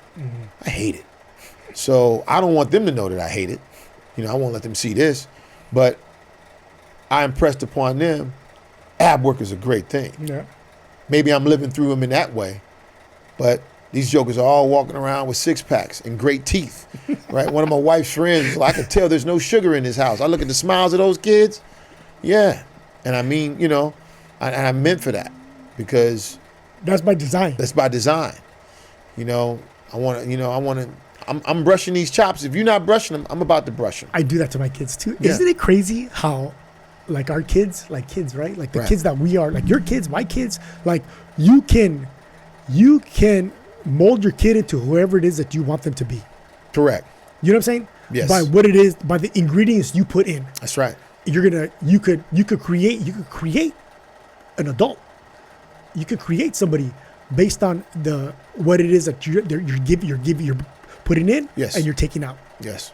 Yeah, it's a trip. I trip out on that. It's I'm blessed by my children, and I say this from a very humble position, in that you know, I was a bachelor for a long time, right? And I didn't apologize for it. And so when I met my girlfriend, now wife, it was serious time, in the sense where I knew, based off of my own experience in fatherhood as a son, you know, it was really, you know, the example that I'd gotten from my father, you know, that I knew what to do with my own children and what not to do with my own children, right? Because my brothers and I tease, you know, it's like our dad was not for kids. You know, he was not the guy for kids. And but I tell my son, I say, you're very fortunate to have me, because if I sent you to my dad right now and he's an old dude in his 90s, you know, he is not for children off top. And we survived that, you know, in a good way and in the best way, that my brothers and I are the kinds of fathers we are because of him. Yeah. Like I said, that you guys were blessed to have that experience in that house. Oh yeah. Because that was the most important experience for you and for your kids, you know? Oh yeah. Hey, you know, I'll get mad if I do not ask you this question, because you I won't let it go. I know where we're going at. I won't let it go. I don't think you do. Go. What's the question? I don't think you do, because you mentioned this earlier. You said that boys, young men now, the world is being nerfed up for them. Right. Why? Because there's a term, and I guess this is kind of political. This can get me in trouble, but I'm okay with this. right? Because I believe in this, right? I do not believe in the term of toxic masculinity. Okay. I don't believe in that. What does that even mean? I think it's a term to really undermine manhood, right? Because, you know, there's some sensitivities in this country, right? And we all have them, right? Whether by historical, social, and political, which is also historical, right? That have denied people from realizing the full experience of what their manhood could be. And now we're in an age where those limitations persist, but yet those walls are falling, right? Those walls are falling.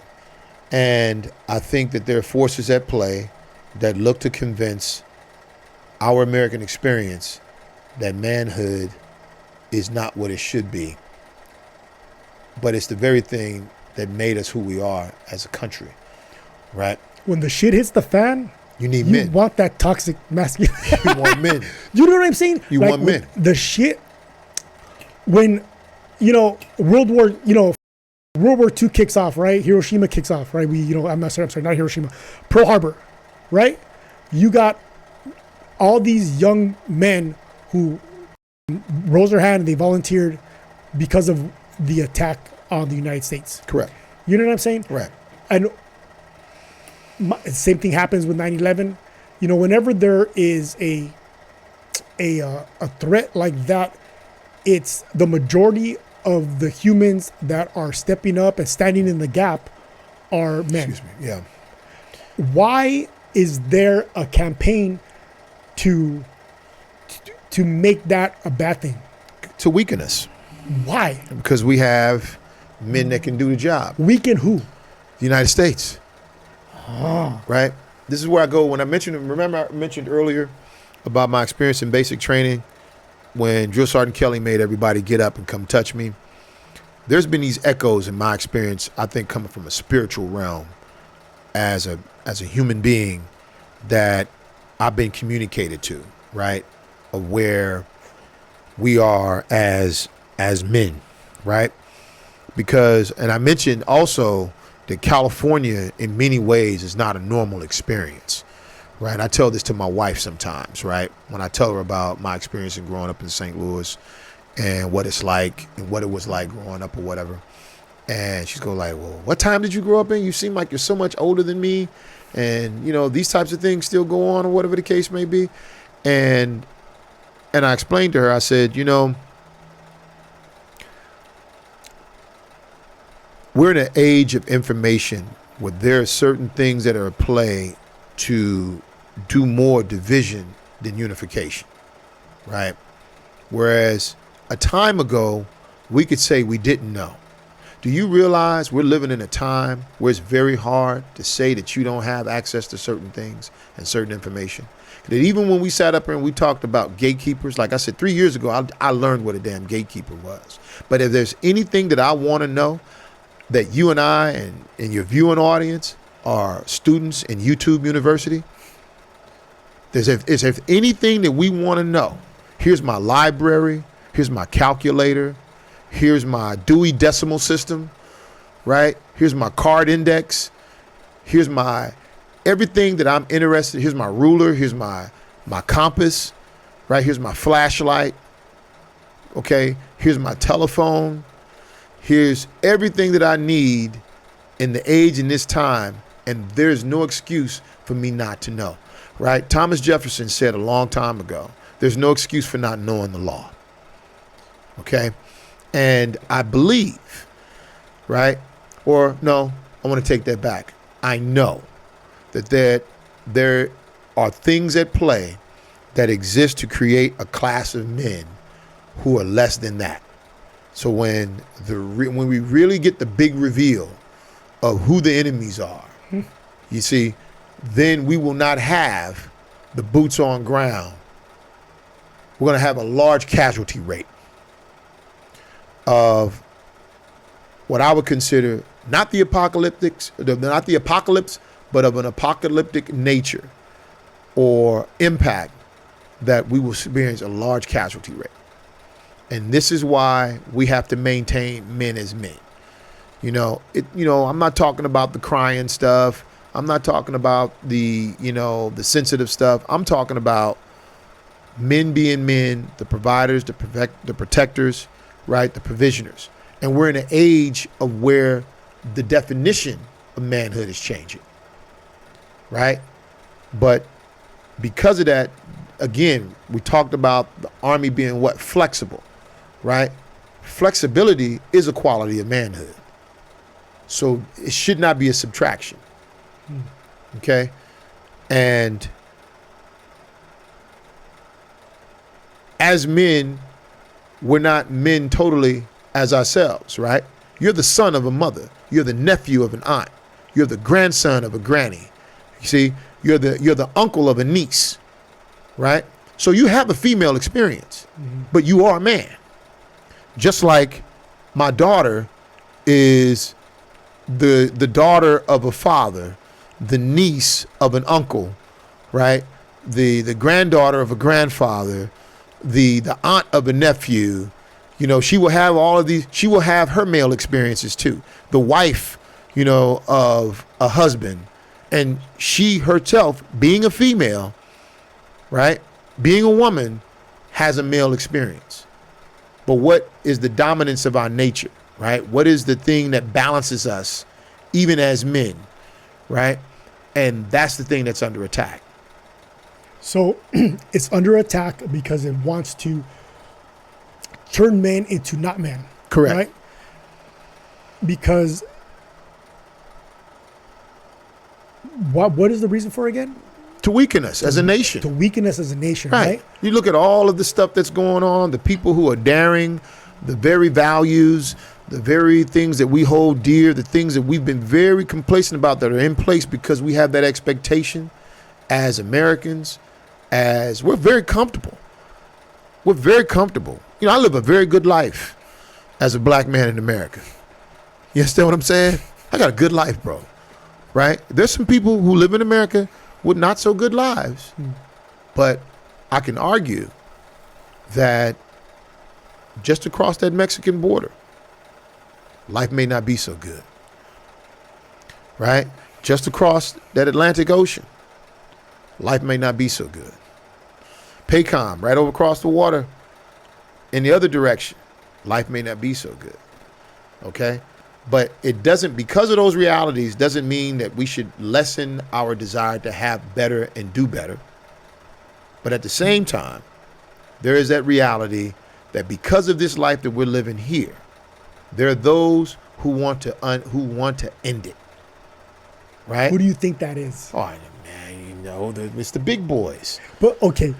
The big boys. We really have some. We have some realities in China. We have some realities in Russia. We have some other. We have some realities here at home. And they want to weaken the United States. Oh yeah. And the way to weaken the United States is to weaken the men. Correct. Right? Well, that would be a game plan for any nation. Yeah. Right? For any nation that is an adversary to what we proselytize and what we aim to do. Any group. Correct. Because I think that's a game plan that'll work anywhere. Correct. And it's funny. It's not funny. It's interesting that it's like nothing that's going to happen tomorrow. It's something that's going to happen. I guess is progressive the right word? Where it just happens a little bit throughout time, and until one day, 1 year, it'll be exactly how it is they want it to be in order for their plan to be successful. Correct. It could be generations. It could be. Right? Right. Then how is that game plan just passed on generation after generation to be successful? It's the standard in learning that they put into their children. Right? Remember I asked you earlier when we talked about some of the children that we've dealt with. How do you become a gangbanger before you become a man? Right?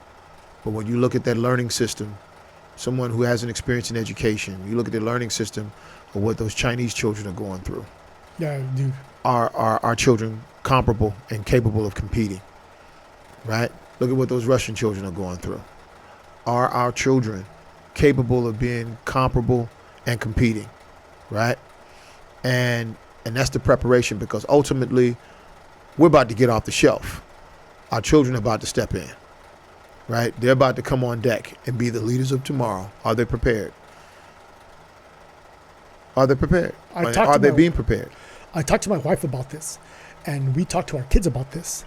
When it comes to sports, we're like, hey, there's a little boy somewhere in Mexico or in South America who is playing soccer with the Rock, and he is so determined to get better at what he is doing because he sees this as a way to make his life better.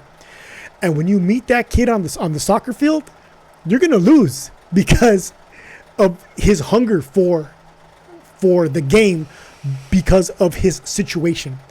And when you look at, like you said, the kids in China and what they're learning in schools and who's teaching them in schools. I was watching this show, or they're giving you information on China and how they hired like ex-military leaders, ex-athletes, like professional athletes, all of these hard-nosed motherfuckers to teach in school. Correct. And those are their teachers. That's who they're learning from. And they're being taught just the way that I made my kid run up and down that hill crying. They're doing that to not just but they're doing that to the entire population of children.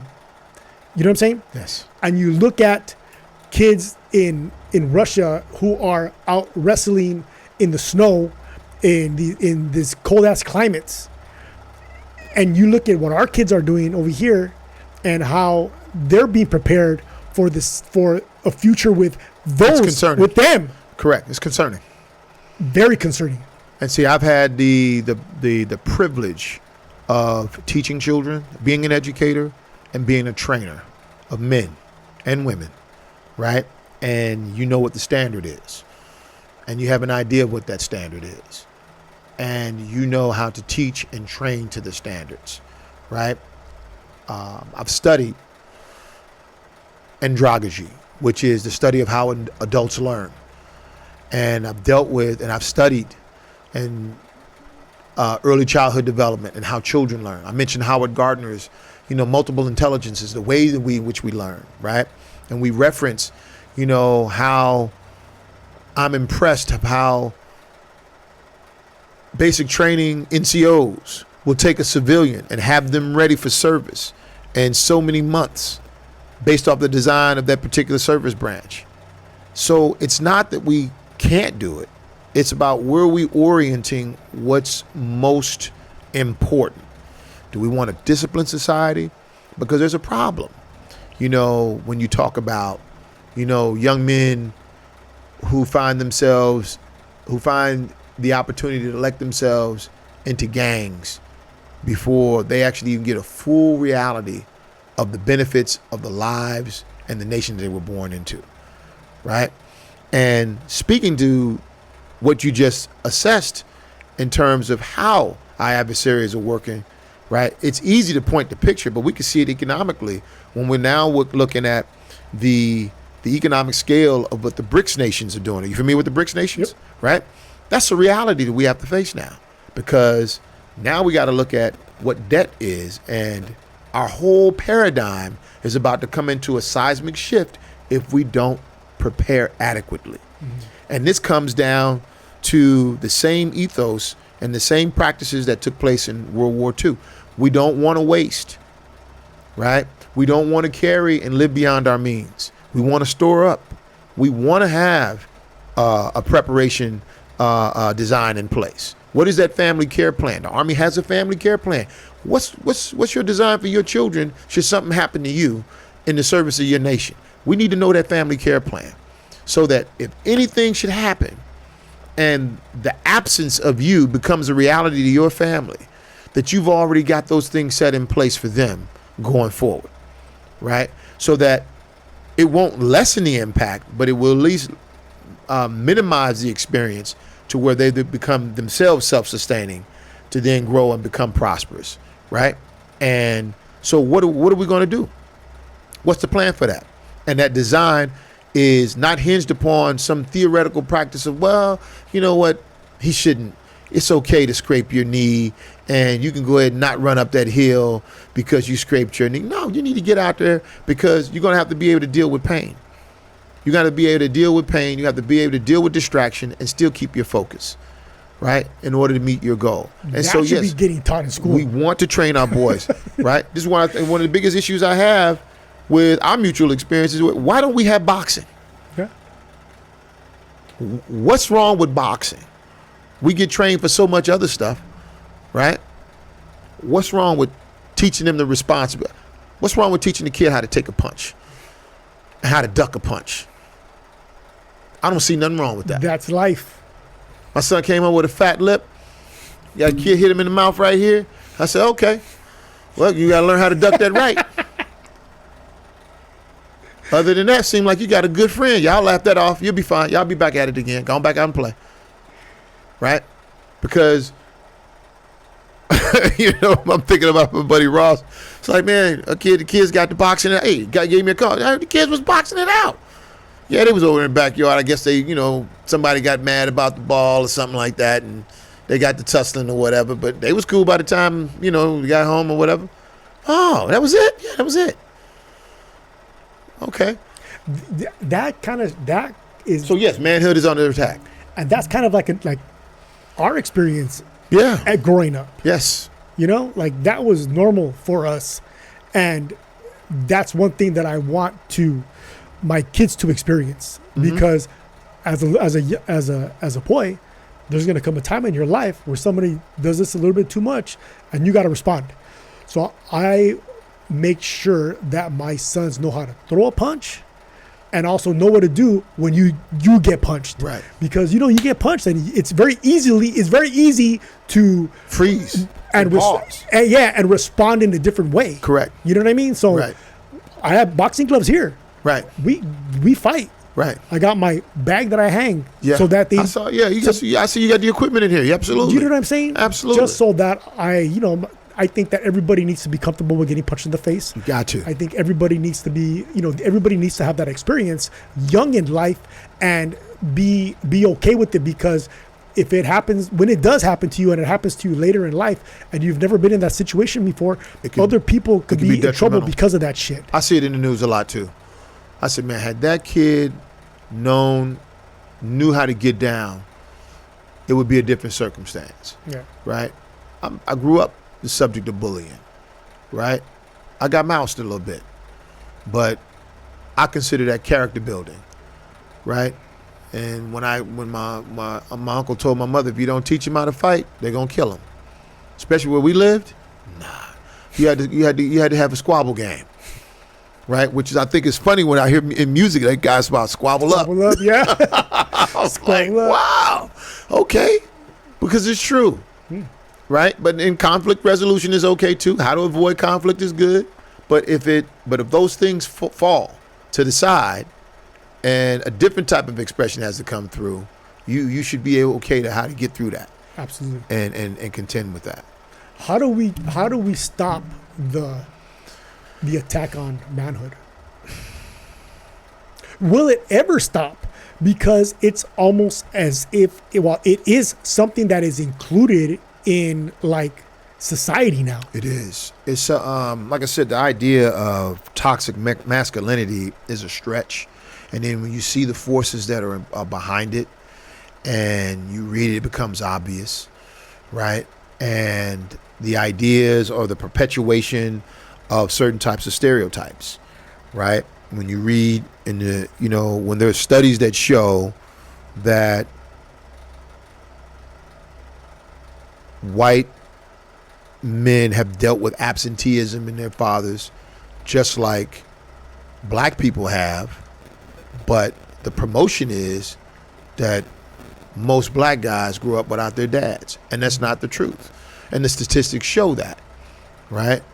I cracked up laughing when they released these findings, right, of where the most involved fathers in their children's lives are non-white men. I was like, whoa, that's not what's that's being hilarious. But that's not what's being promoted. Yeah. But we see a reality where there are children who exist in that fashion, but those children aren't the norm. They're just a segment of it. And there's an institution for them. But where's the institution for the children who have the dads, who have the realities? You know where the institution is? It's the home. Yeah. That's where the institution's at. I laugh at my son because he asked me one time, he said, "Hey, Dad, you think we were the same age, we'd be hanging out?" Nope. You're not that kid. Absolutely not. You would not be a part of my friend group. You're the kid that lived in the nice house, that had the nice things, and he let the stuff sit out in the yard. And you were that kid I did not like growing up. We would not be friends. Yeah. And my friends and I, we talk about that. Our sons, our children are the very kids that we kind of had contempt for because they didn't respect their blessing. Have you seen that? It's like a meme online that says, if I was a kid, I would think my kids were rich. Right. Yes. Right. Absolutely. I told my son, I said, you never caught a bus before. You've been chauffeured your entire life. You have an itinerary. You know what I'm saying? I learned how to play basketball in the schoolyard. Right? Me and my friends, we didn't sit, and to his, credit, he's not a loafer. He's very active. But I said, we had to walk around the neighborhood and find friends. Mm. Literally had to walk, "Hey man, you want to come out and play?" Mm-hmm. And we go across the street to the schoolyard and we play. That's how I found my friends. I would literally see people and they had kids, and I remember walking up to Gerald Harden's house and knocking on the door and asking Mom, was there any kids in the house? Because I wanted to find if there was anybody to play with. Yeah. Right? And did he know any other kids? And we go and play this game called Cork. And everybody knew that every Tuesday we'd meet over in St. Philip Neri's, the Catholic school that was on our block. And we'd meet in the playground over there at the manse where the Jesuits had their homes and everything. And we go out there and we play stickball. All right. And knock out windows and have to cut grass and everything like that because we knocked out, Mr. Jones' window too many times. And, he owned us for breaking his windows, cutting his grass, doing his hedges. You know what I'm saying? And we'd just be over there working in Mr. Jones' house, knocking, "Hey, man, y'all going to have to learn how to hit that ball over the house instead of, hitting it through my window," that kind of thing. And but I think that's the reality of how can we fix it, by keeping that family institution. Right. That's the institution. That's the answer that I came to as well. Everybody has to be responsible for their home. Right. Right, because I don't think it's going to change any other way. When you're working against what society is trying to accomplish, yes, the only way you could counter that is by having a different game plan in your home. And because our children are combated with distraction, they're combated with, for everything you've taught your sons, when they walk out of the door of your home, there will be something that will contest them on the very things you taught them. Right. And the impress of them having values, the impress of you standing them up and readying them for the world is for them to be ready in the absence of you.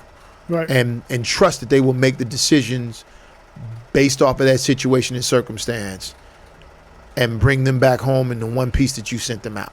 I'm about to give my dad props right now. Well, word.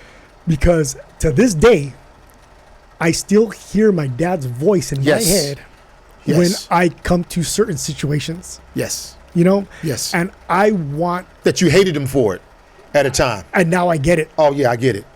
And I want to be that voice. I want to be successful enough one day to know that my voice is in my kids' heads in certain situations. But you've heard it, though. You've heard it. My children gave me back my voice. They were talking one day, and I would just sit back, and then like my wife has the shutdown mechanism. I go back and forth with them. I said, "I'll let you go ahead, tell me how you really feel." Okay. Right? And it was funny to hear my daughter go, no. Dad will say, "If you were in the Army and you behaved that way, you'd be dead." Because complacency kills. And I'm sitting back, and I just sat back and I died laughing on the inside. to hear them give me back my voice, I said, she's going to be all right. I have no worries for her. She's going to be okay. You know what I do sometimes? I tell my kids to imitate me. Yeah. Like they imitate me at nighttime, like what I'm telling you guys, and it's funny to hear. It's like they're running a board because I'm running a board at nighttime here, Right. And they imitate me, and so I'm gonna start asking to imitate me at different times in the day now, not just at that time, Right. I want to hear because they pay attention. They do. They pay attention, and it leaves an impression. I learned early that if you did not want them to repeat it as children, don't do it in front of them. Because they will give the big reveal with no filter, right? And especially now as they've gone into what I call the double digits of life, all of them are over 10. They've gotten sophisticated. But now I'm not surprised by my children, because I know the kind of people they are. They're each their own human being. I know who's sneaky. I know who's trustworthy, right? I know who's the comic, right? I know who's the one I know which one is the troubleshooter, right? I know the one that deflects their responsibilities, right? And I know who they are. When you're giving those lists and description right now, are you seeing them in your head? Absolutely. Right? Yeah.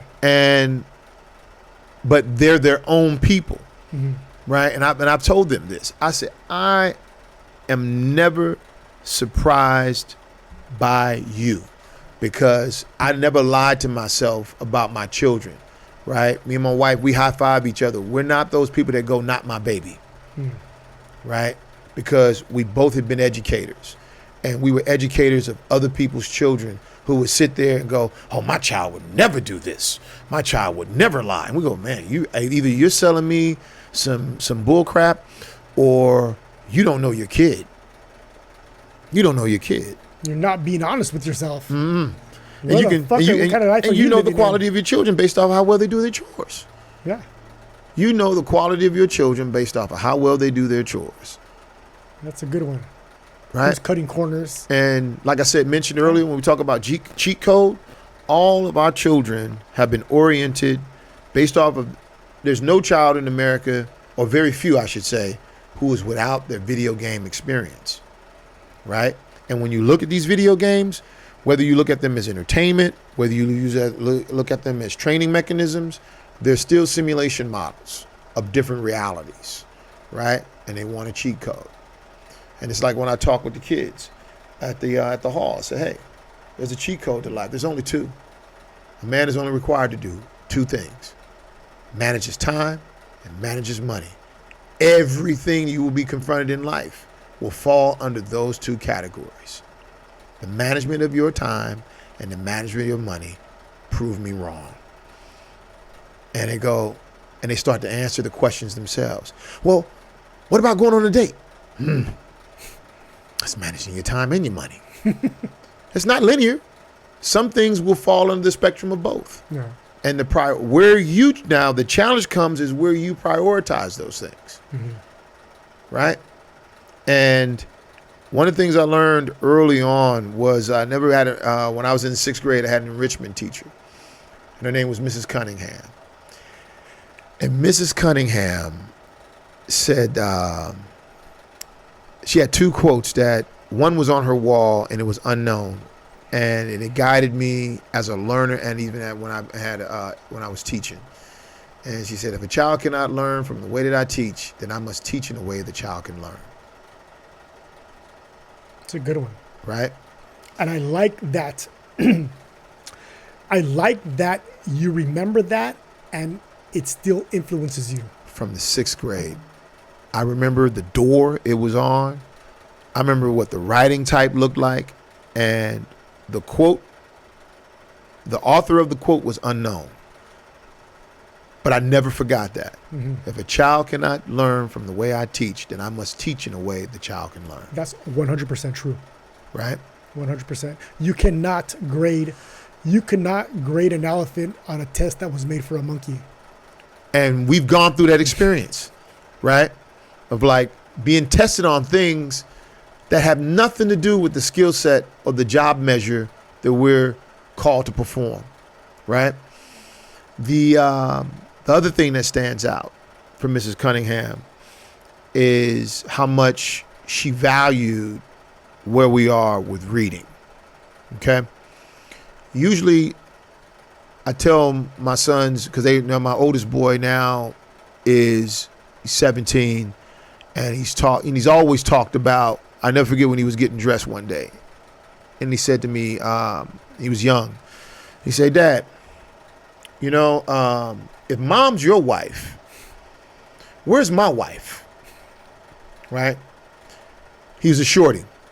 He had to be about maybe 4 or 5 when he asked me that question. I said, she might be here. She may have yet to be born. But you're going to have to choose her well. And I got a cheat code. And he said, yeah, Dad, what's the cheat code? I said, you want to run from women who don't like books.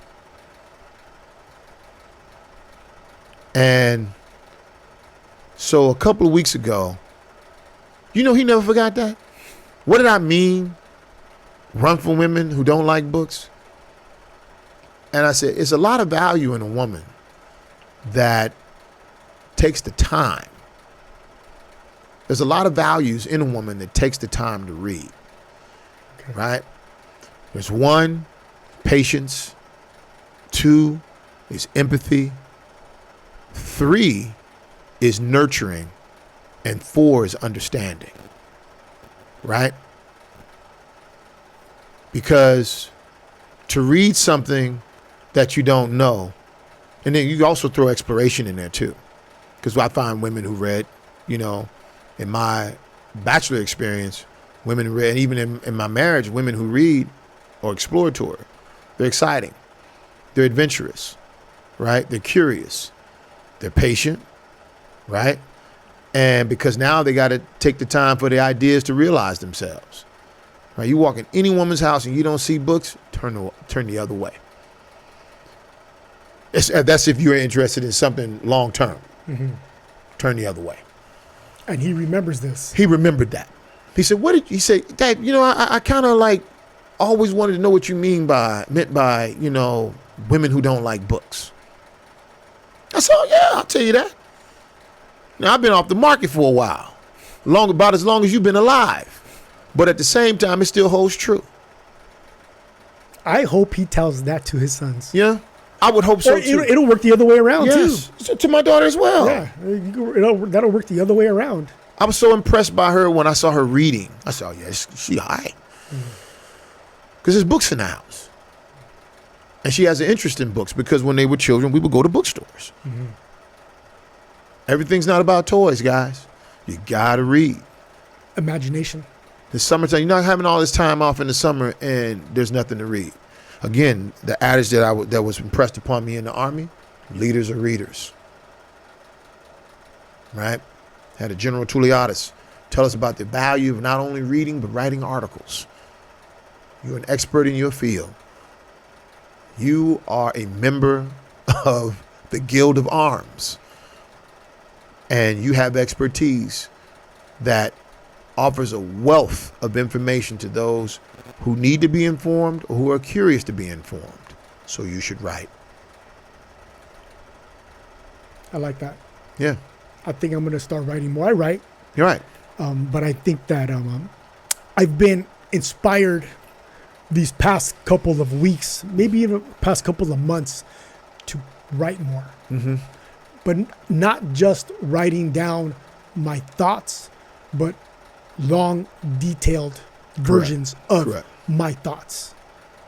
Yeah, I think I'm gonna start moving in that direction, and I want to start wrapping it up. Okay. I got a couple of questions for you. Go ahead. Okay. So first question is, if you can give your freshman self any advice, what would it be? If I can give my freshman self? Freshman yourself. So what, 14 years old, 15 years old? My freshman years, man.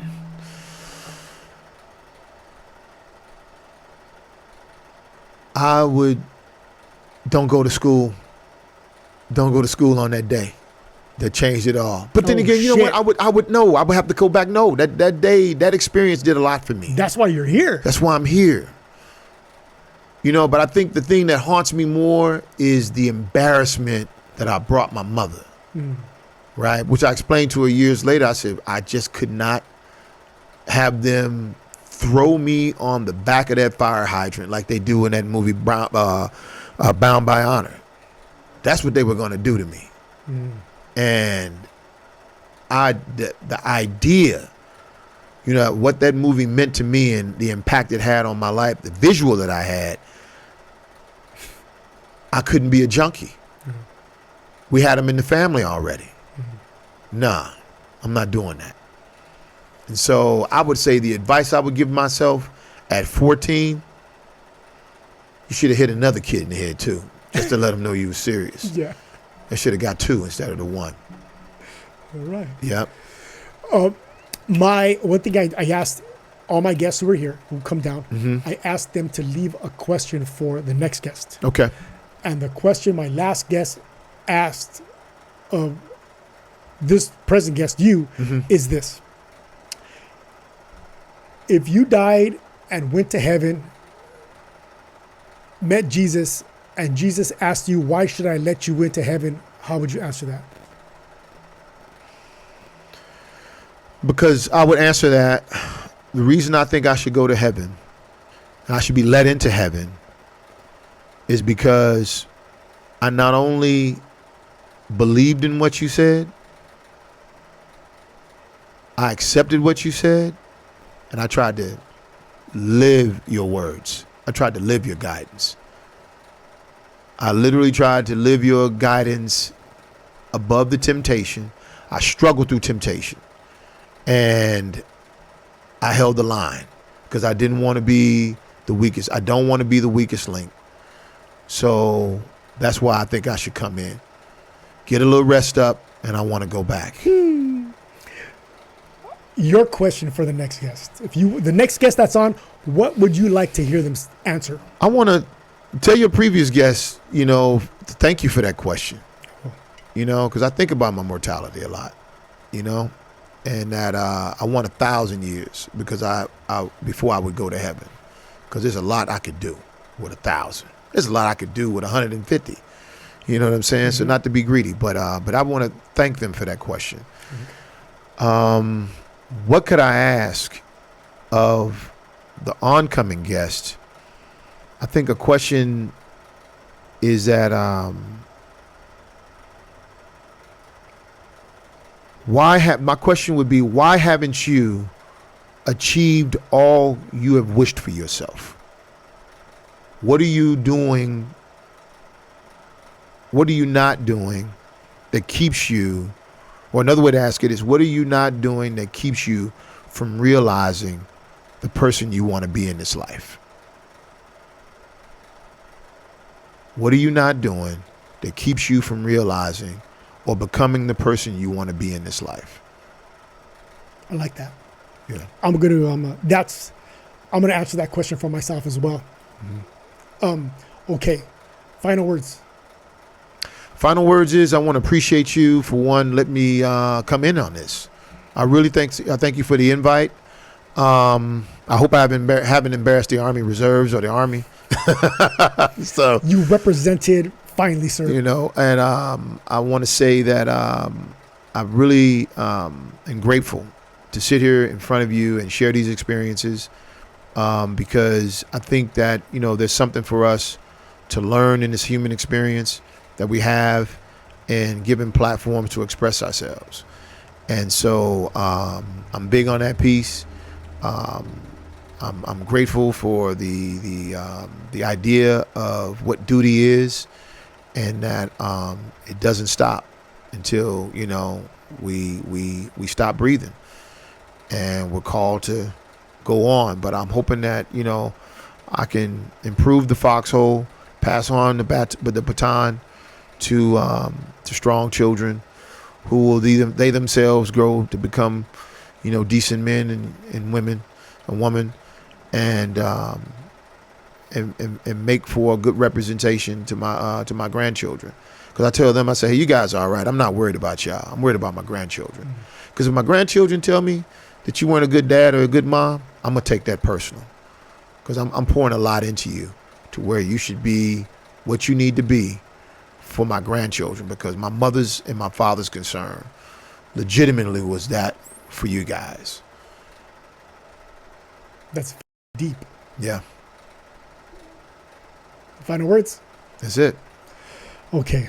Thank you, brother. Thank you. Like I said, thank you for carving time out of your day, recording No the doubt. episode with us, and doing this. This is Yes. big. Yeah. Giving each other attention, giving each other our energy. Right. This is huge. So now, not only are you a forever guest of the show, but you are also a member of the Society of Bell Ringers. Hey, I'm glad. I welcome that. I appreciate that, being a society member on that, man, because I got something coming for you and all the other society members, and I'm committing myself to that. So it's going to be a good thing coming forward.